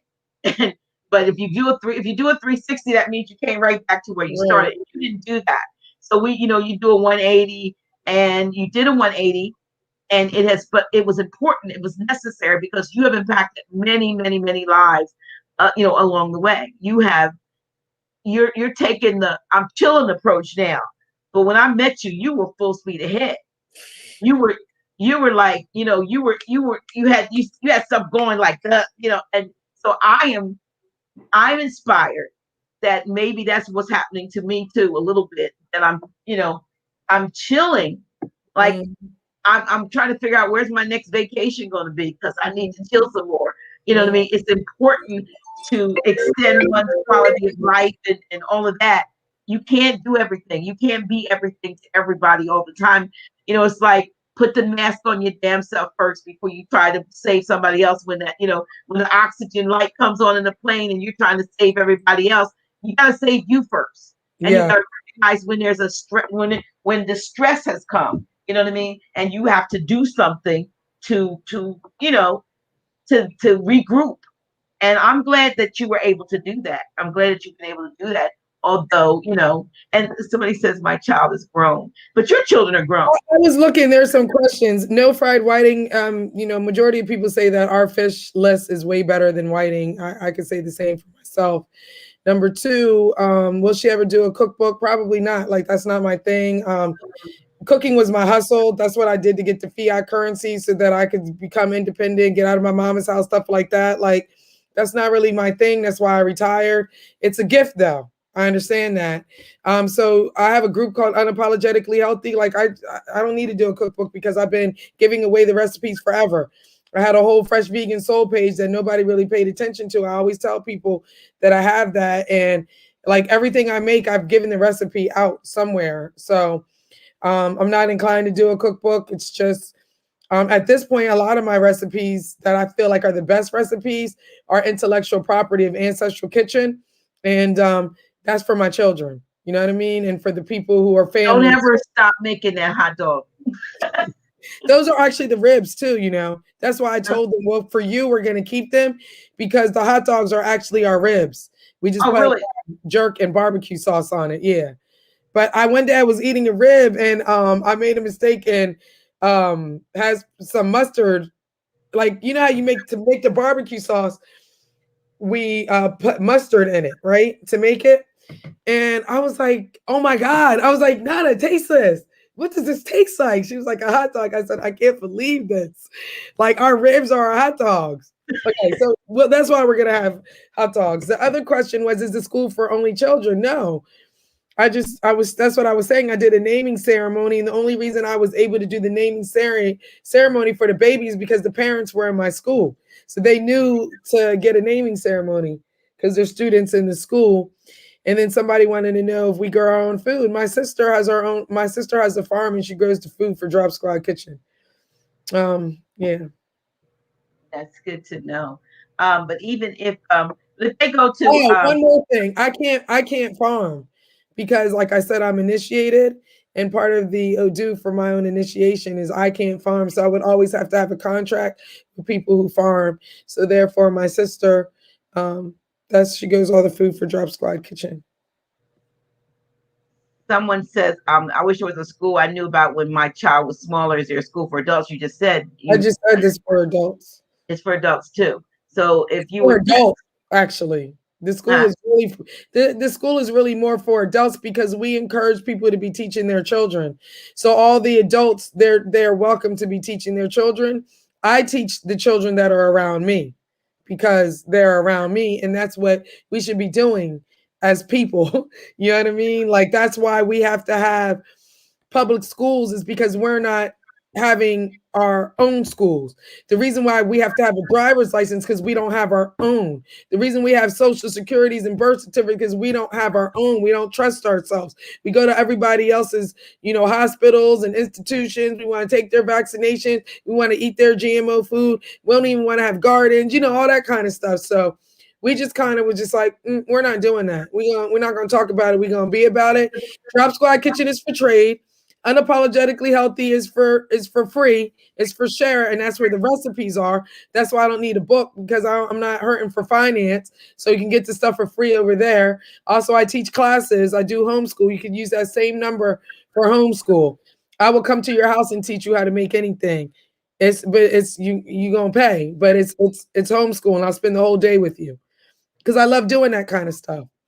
Same number. Well, you got people here that are all over the country. You going and you going I travel. I just came back from Atlanta doing that. I just made fried chicken, macaroni, cheese, greens, and candy yams, and peach cobbler. And no, what else did I make?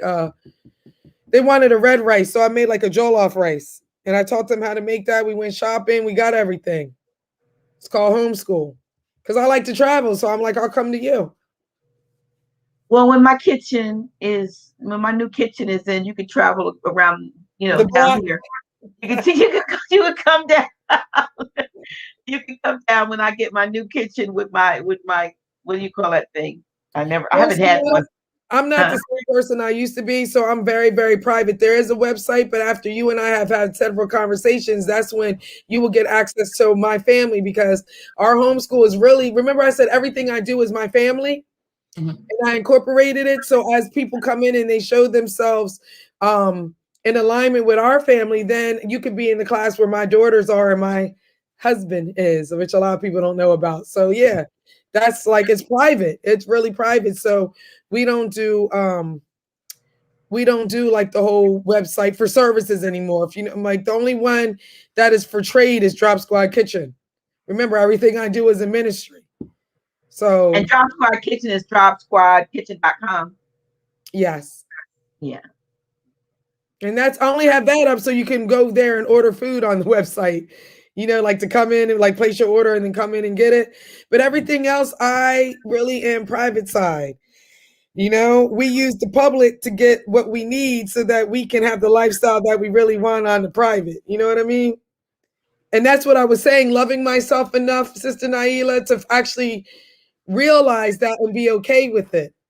Like, let's say I only get like $200-300 a week. I'm okay with that because I didn't have to go. I retired and I have to work for anybody, and I could live like that. But I did retire, so my organization might not be as big as the Girl Scouts. My school might not look like everybody else's online schools, but it's my school and it's real and it happened. And we making priests and priestesses up in here. We're all going to Africa August 30th to September. September 14th, and we're gonna get powered up even more while we're over there. So you see what I'm saying? Like, are they requiring you to take to go? I'm not taking that. I'm not. Okay. I'm not. There's where there's a thought, there's a way. Yeah. My children have ever been vaccinated in their life, ever. My children, ever. So you think I'm gonna start with that? And that would be the worst thing to start with. Right. And but I'll tell you another thing. If I had to, so I could save all that money that we just spent for that, you must know, like, we are melanated people. We are the mothers and fathers of the universe, right? Trust me. I got mamas that will whip up something that vaccine be peed right out of me. Like, we have to think like that, the anti-vaccine. Like, why would we think that anybody can do anything to us? We are made up of the same substance that this universe is made up of, Like, I don't understand why we magnetize a lot of the drama, the pain, the disease, the sickness, and the trauma to us. Like, we actually invite that energy into us. It doesn't really come from the outside. So if I ever had to do and was forced to do something like that, I'm calling on somebody that was just like, I know y'all got some plan or herb where I could pee this right out of me.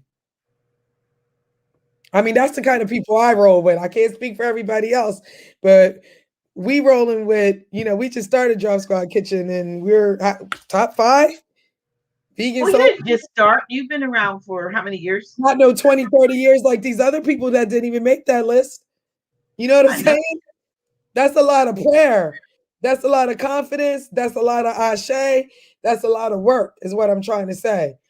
And I'm just like, we got to start powering ourselves up, and how we power ourselves up are by honoring those people's shoulders that we are standing on, whose bodies that we're made up of. Because in whatever dimension, whatever year, There was a Naila and an Abundancechild 100 years ago. There was a Drop Squad Kitchen 100 years ago. Why people be like, well, if I was in slavery, I would have did, nope, you would have did the same thing you're doing now. I am who my mother and father are, you know? And that's what we got to teach people. Like, you running around here talking a lot of stuff, but you're really just eating the same food that your ancestors ate. You're just talking the same way. That's why those black sheeps are always of the family are always the ones who are the strongest, the messiahs of the family that came prepared to move their family out of extinction. Like, my family is not going to go extinct. We, you know, we're being obedient. We holding up the Really? Oh, because it's coming through the computer. I think I put it on just don't disturb. How do you put the computer on? Don't disturb. So yeah, that's how I'm looking at it, as you can't penetrate us because we're priests and priestess, so we see the danger before it comes. Now we understand positive and negative, joy and pain, good and bad. We understand. We also understand the power of being able to magnetize, because you just feel like, I ain't doing it. I can't good. I'm not good at it. Right. You never will, because that's how you talk. That's you right. know, That's right. I understand that I have a relationship with my ancestors, and I can actually talk to them like I'm talking to you and be like, I'm gonna need y'all to give us some more protection so that we can get this land over here. So I'm gonna need one of y'all to show up on one of these birth certificates here or death record, because you know what I mean? Or, you know, start doing divination and be asking, is it this name? Is it this name? Is it this name? Like, we got to do better. If we talking about we weren't using crystals and all this type of stuff, but we're not using crystals in the way that we making our own cell phones and stuff like that. You know what I mean? Where's they've got 5G, where's our 7G? You know what I mean? Like, based off of our frequency and our energy. And I said I don't ever talk about stuff that I'm not actually doing. Like, these are things that I'm actually doing. Like, this is not something I'm just talking about. So I feel very confident in my family and our legacy and where we're going, because this is what we pray for. And when we give offerings, you ask that the offering has been accepted. So then you already got your answer. You know what I mean? That's where we need to be going back as a people. We putting too much, my personal opinion, we putting too much hands in the affairs of other people's families, their schools, their job, you know, our jobs. So as much as I can, like, we try to be self-sustainable. Well, that's important now. Because things are getting more expensive, things are becoming more suspect as far as what is being put out for people to consume. You can't trust anything. If they created it, what did they put in it, and what is it designed and destined to do to you? Yeah. So there's so many things, and so you best get a relationship with those who can overlook, who can see before you see, and warn you. So the ancestors and so really it is, we really, really, really need to stay connected. Doesn't matter who you call yourself. Everybody has an ancestor. And most of the time we don't call on them. They're around hoping that we would call on them, hoping that we would remember them so that they could do for us. I remember putting something out for my grandfather, and I asked my grandfather, I knew my grandfather used to, bend the elbow. And so I do remember that about Pop Pop. And so I asked what he drank, and I kind of got this impression. I think it was like Johnny Walker. I'm trying to look back to see if I go to the liquor store and I buy a bottle, because I got a little altar with him on it, and I buy a bottle, I pour some in a shot glass, and I leave. Well, I forget to, I'm forgetting to refill the bottle, or refill the glass. I guess he went in and got it from the bottle because it dried up in the glass, and then I noticed that it was going down in the bottle, and I said, okay. He's like, if you're not gonna pour me any more, offering, any more libation, any offering, then I'll just get it myself. Because normally, the liquid wouldn't go away in the bottle, but he got it out the bottle. And they do, yeah. Or it'll spill, or you know what I mean, or you'll have a craving for it. Somebody was saying in the chat that I was arrogant, and I think a lot of people mistake my confidence for arrogance. That's one of the things that I'm not actually allowed to be. And a lot of teams, it's like what somebody is within themselves that it's, you know, you will try to call that out in somebody else. And I know that because that's how I used to feel about people. And I'm actually very proud of what I've had to do, because some people just really don't know my story and what I've been through. And it has been it's been excruciating, you know, to do what I've had to do. It was excruciating to even stop working. And so I really, really want what's best for our people. And I don't play no games. That's not arrogant. And then if anybody knows me, like, I will have $99 and will give you all of it and still be looking for more to give you. I'm just really serious about what it is that I'm doing. And if you've been in my presence and you ever felt as though I was arrogant, you might be the one that is arrogant yourself. So this is a confidence. I've earned it. It is not anything boastful. People were asking me questions. I'm trying to answer to the best of my ability. And I'm also very protective, like I said. I don't know if anybody has actually felt the state to come into your own house and bang down the door and take your children and put them in foster care and try to force vaccinations on them, try to take their dreads out, try to tell me that I'm abusing my children because I didn't have them vaccinated and that I didn't send them to school. Like, I don't have time. I don't have time for the Negro, Black, and color attitude where we can sit and judge one another. Come call me and talk to me, you know, and see why I'm feeling a certain type of way. I'm very, very, very passionate. That's why I stayed on that show. But I realized that I'm not about the popularity. So I try to stay, I can't do the commercial thing. The most I can do is social media to try to stay relevant, to try to attract more people to our clan. But I can't be doing like abundancechild.com, tamiko.com, unapologetically. It's like, no, come see me. And I literally gave away my personal cell phone number. That's how much I love people. It's not about any of that. And I don't feel as though that I need to prove, but for some other people who might misread me and what my energy is, and then them ancient mothers that are speaking in me, trust me, if I was arrogant, my husband would have been like, calm down. You like, I would have something, but it's not that. You understand what I'm saying? So it is just my passion and the love that I have, and I'm proud because I know what it was like. I know what it was like to I just know what it was like. And I also know what it was like to be a part of, like I said, the conscious community, and also get judged for that.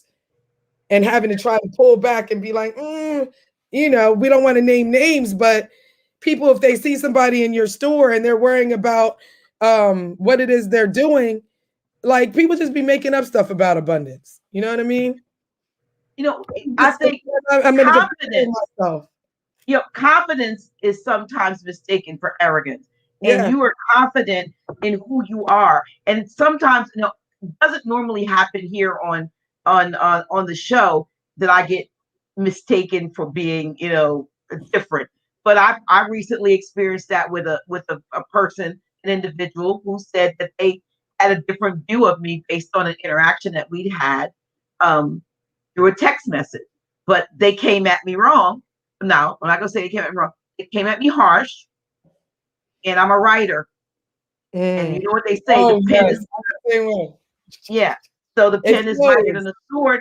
And when I was trying to respond to every point, and I tried my best, it came up. The person told me that, you know, the individual, they're not a person. The individual told me that I left a bad taste in their mouth. And then we went back and forth for a couple of times until we were cool.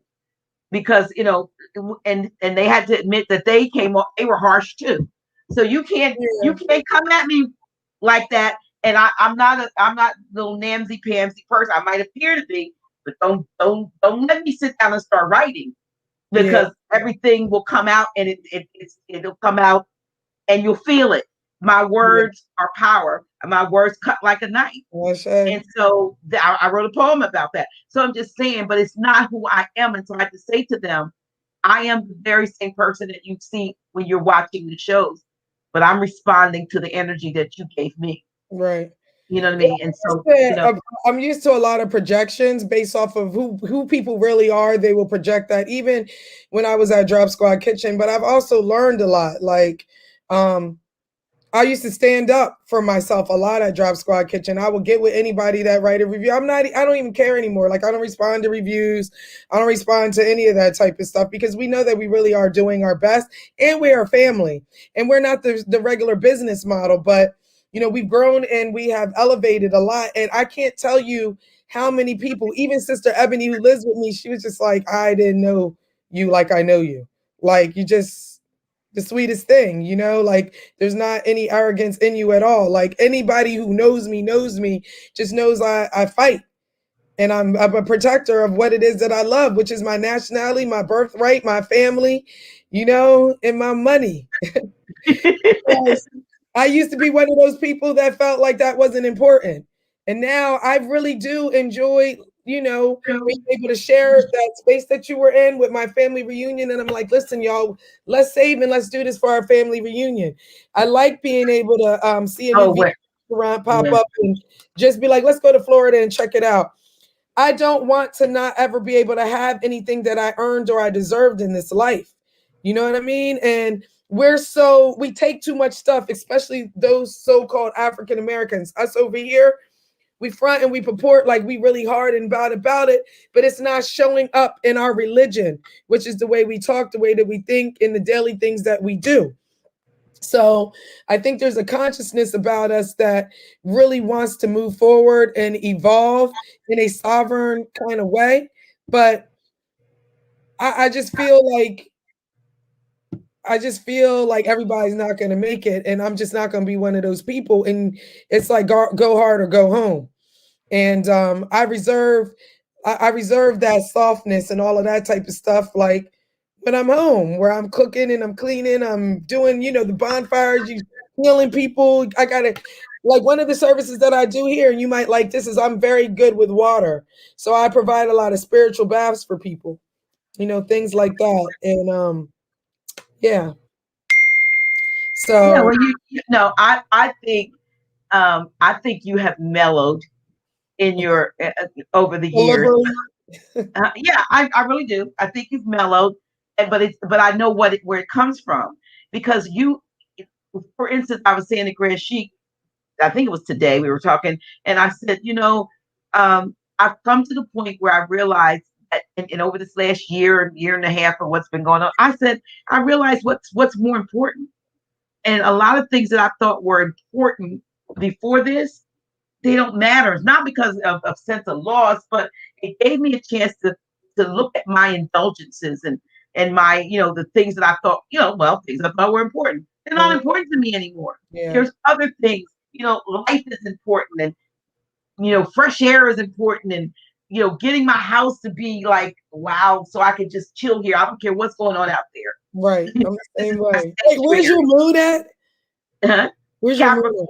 Oh, see, I'm Taurus, so yeah, I'm like really homey. Yeah, Capricorn. Okay. Yeah, my moon is Capricorn. So you're in order at home. Yeah, so I'm trying to get rid of, like, I went to Cowtown today, and I met a lady who said that she downsized, but she has a problem with collecting stuff. And I said, I got lots of stuff to get rid of. And she gave me a card. She said, oh, I'll take it. I'll take it now to trip. Somebody else. Card. Yeah, because she said she'll take it. She said, I'm in Pennsylvania. I can drive. She said she lives in a senior citizen place. She said, well, I can't sell here. She said, I can get it to people. And I'm like, fine, because I just need to unload stuff to people. These were indulgences, but you get to a place in your life where you realize you have to decide what's more important. What is more important? And when I say you've mellowed, I see that you have determined what's more important. Yeah. And like you said, putting having an iron in every fire is not it.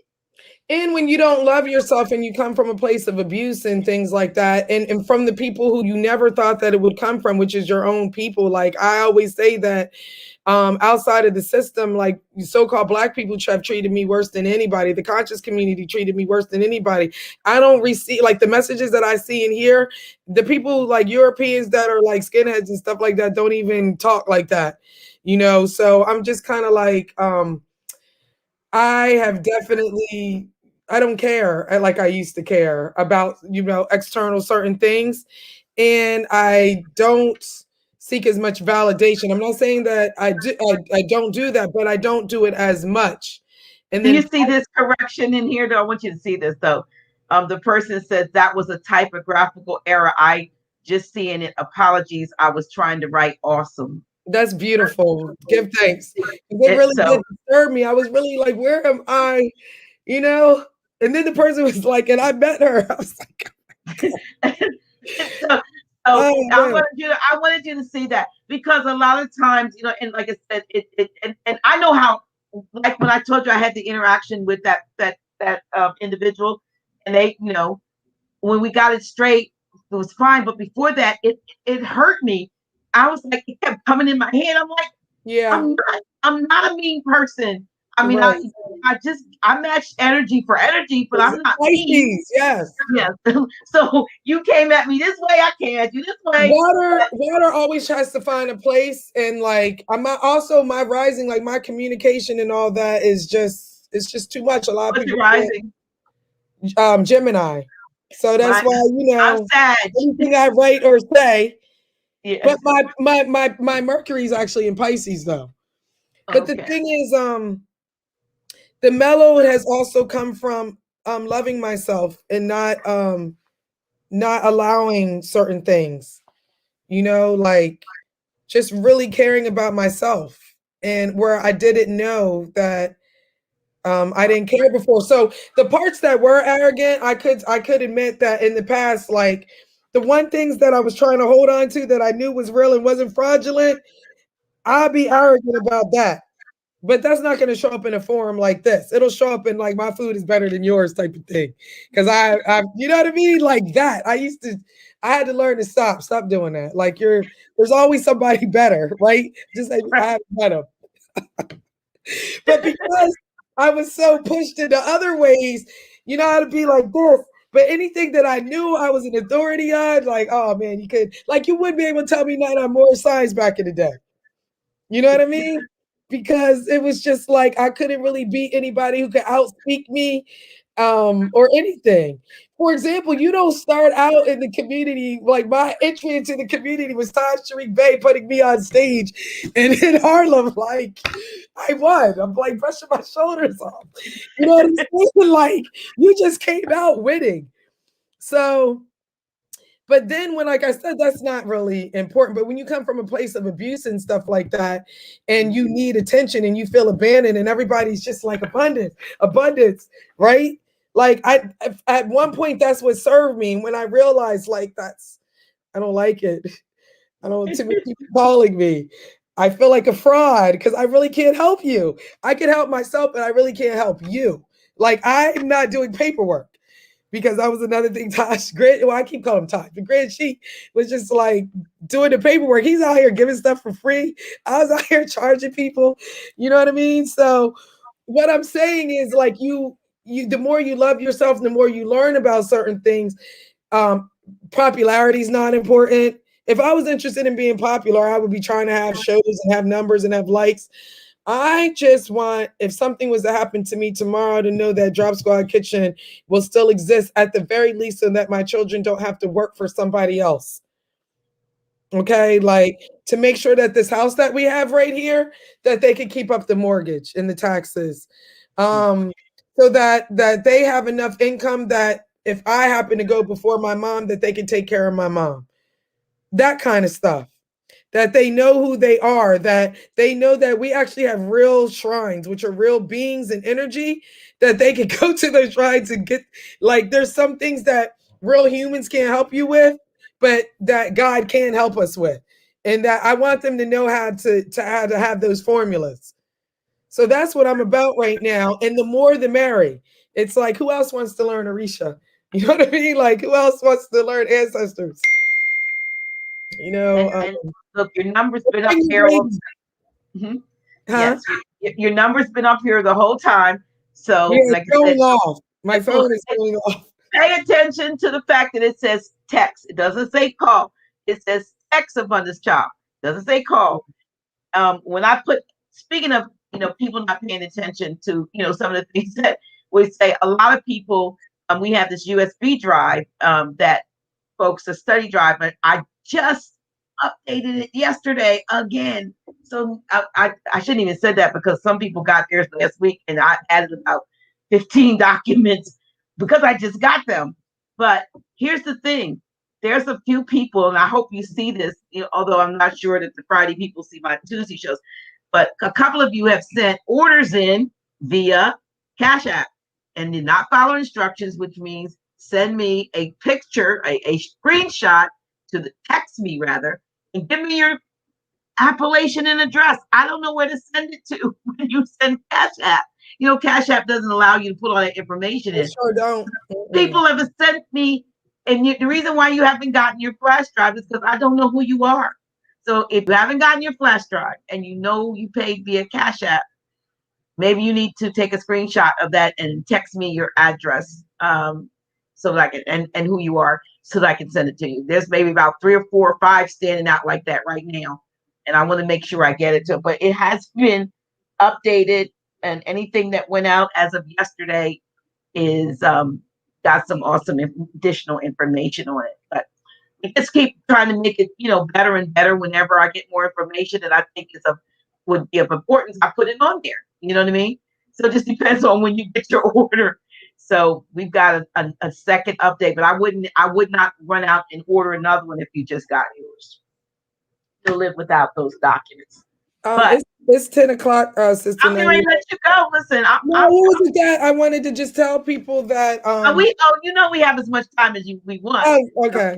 But yeah. I didn't know. Just in case you wanted to. Well, I knew you were tired too. So I Thank you. I just wanted to tell people that I will not be responding to these messages until Monday, because those I do a lot, but my office hours for School of EFI are Mondays from like 2 to 5. I know that's not a lot, but that's enough time for me to, answer all the emails and make calls and stuff like that. Now I schedule out conversations like throughout the week, but as far as me like returning stuff, I do that on Mondays, and then I might be like, is Tuesday a good time to talk to you? Wednesday a good time? Okay. Because I'm still doing Drop Squad Kitchen, Order Mother Earth. I'm still doing all those other things, Ancestral Kitchen. So Mondays are my School of EFA days because I teach on Mondays. So we have classes at 7 a.m. and then 9 a.m.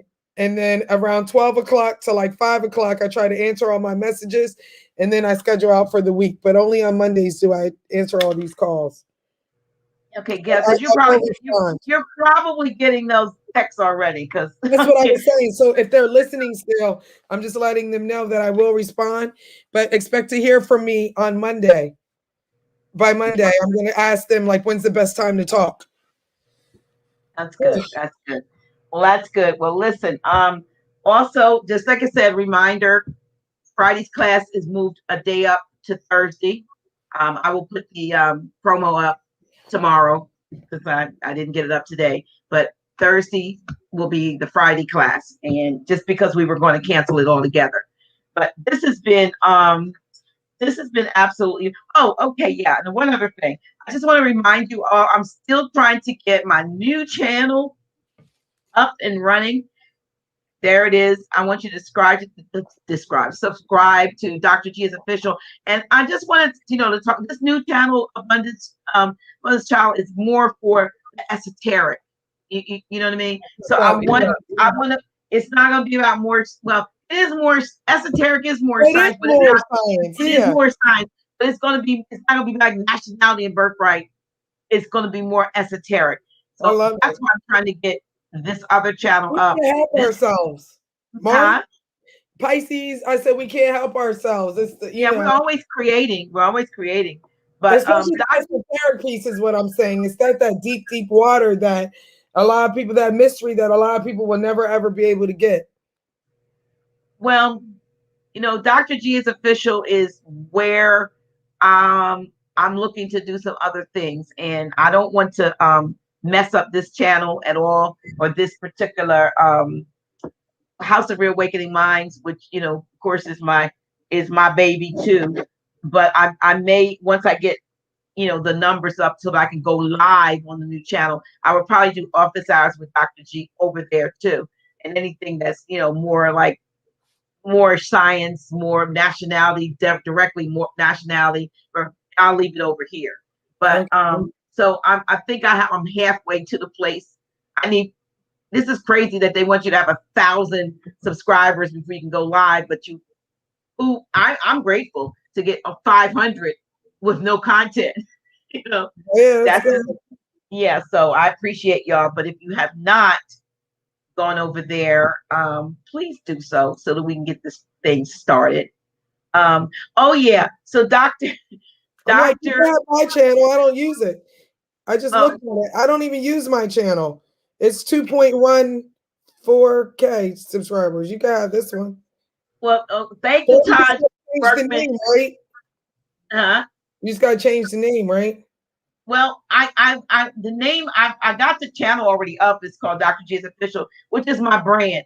You know, I got Dr. G's Official on everything, so that's like that thing. I was saying, I get people sometimes. I used to have I have Facebook pages of like like I'm not no longer doing like God Hot movement, and we had like 5,000, 6,000.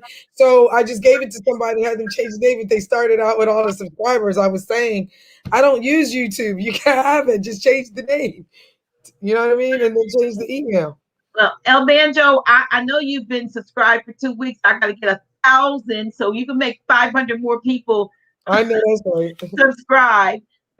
Then of course, yeah. So the esoteric, yes, I'm gonna do that kind of stuff. I got some people in mind for this new channel that is like, and everybody's not a more. But just like when I had, Michelle Gibson on, I'm like this when it comes to knowledge, wisdom, or overstanding.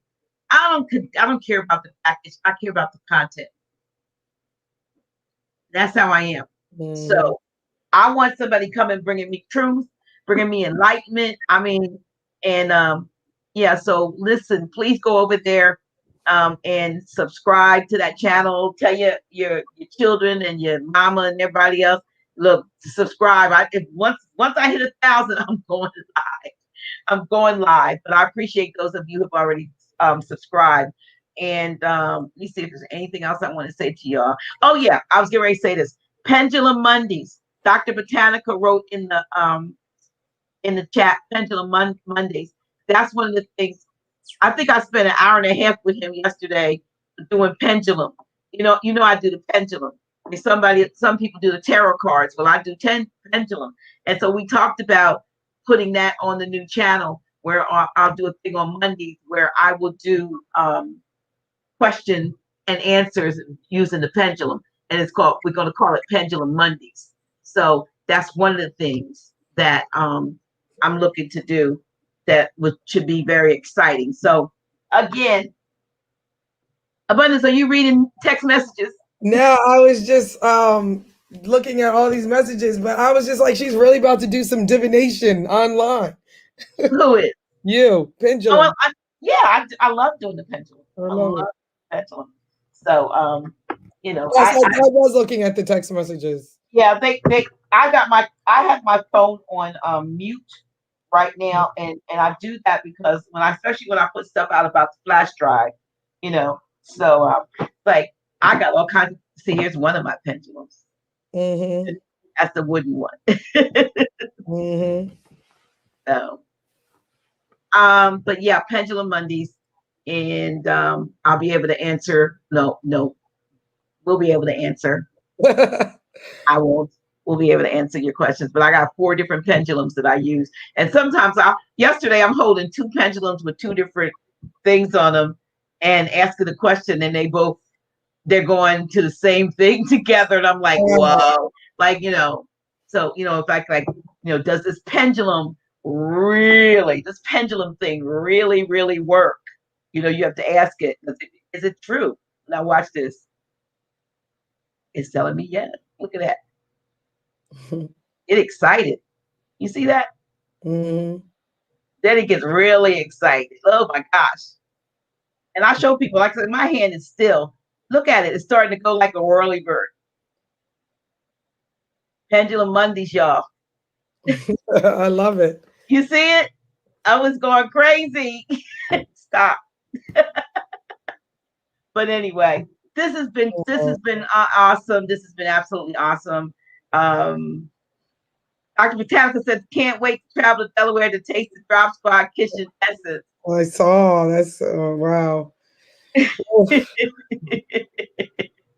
Well, we look forward to you coming this way. Yeah. Thank you so much. I think somebody even asked me to drive to them to like Maryland or something. You said you'll travel and do a kitchen. I mean, do a. No, I will, but I was just like, wow, they're serious, right?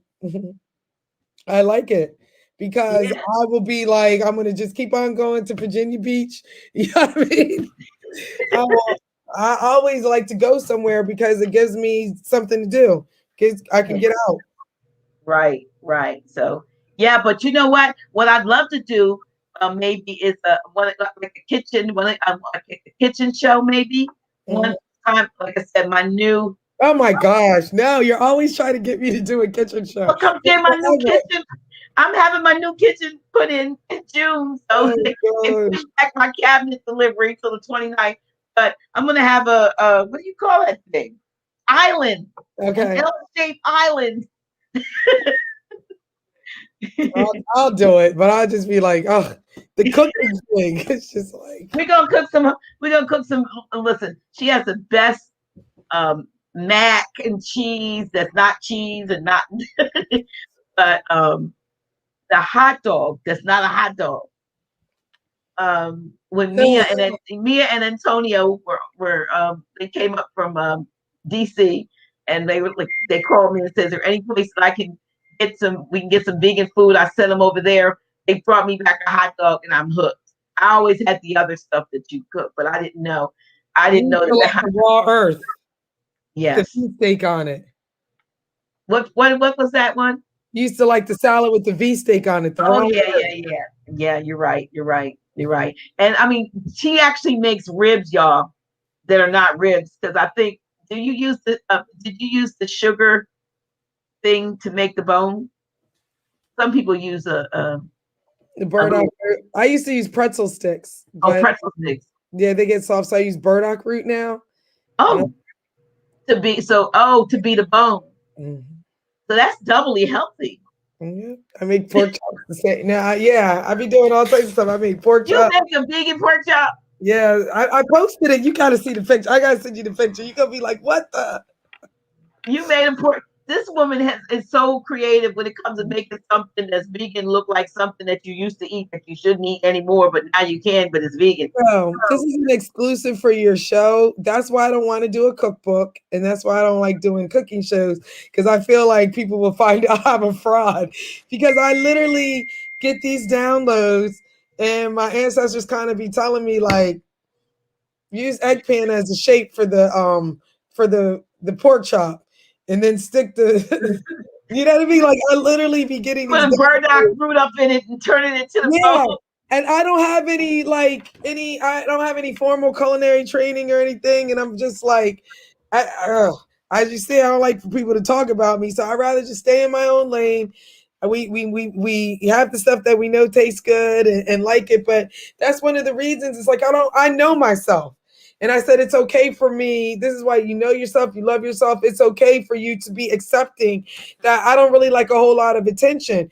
And the camera is on you when you're doing a cooking show. The camera's on you when you're doing your own show. That's why I like radio. And if I do a cookbook, it's like, I be looking at people's reviews and cookbooks. I be like, nah, man, I'm just going to give y'all my stuff from my heart for free. And that's it. I don't, you know what I mean? So I'm just being honest. Like, that's why I don't like do it. But if me and you did something and we're just in there having conversation, having some wine or whatever, and doing a show, that's different than I'm here to show you what I know. No, I know nothing. Are you just a recipient of the downloads of the ancestors? But we appreciate what they give you because it is some kind of delicious. And I want to thank you so much for coming on the show and for being, like I said, for being you. Being you. And like I said, I know you're busy. If you want me to get up at 7 o'clock in the morning, okay, you have to text me. You have to text me where it is I need to go. I like what Tina S says. You're all good, dear. Your work speaks for itself. No fraud. Thank you, sister. But I did. That wasn't Naila Gilliam experience. Excuse me, Dr. G. I'm sorry. Dr. G exclusive, because I always just be like, nah, you know what I mean? But I just really wanted to tell you it's because I don't really know how to put into a book what really just came from like my spirit and from my heart. And it came at a perfect time because I was in survival mode. You know, I was working at Career Team and they fired me because I was telling people they need to get off the plantation. Yeah. And, and so at a survival, it's like send a text list out, tell people you having this and tell people you having that. And then it just turned into Drop Squad Kitchen. And it's just like, I don't feel like an authority. You know what I mean? For real, the food is just really spirit driven. And I think that's why it's good. Not because I'm like really talented as a vegan chef. I'm not a chef. It just really, I was lucky. I just keep getting lucky every time. And I am creative, like you said. So when the stuff comes, I'll be like, right, burdock root. It looks like a rib. Oh, salmon. Papaya. Papaya looks like salmon flesh. Let's make some salmon out of that. Like it's really, and I work hard. So I really don't even want to play myself and try to act like I could put a cookbook out. You know what I mean?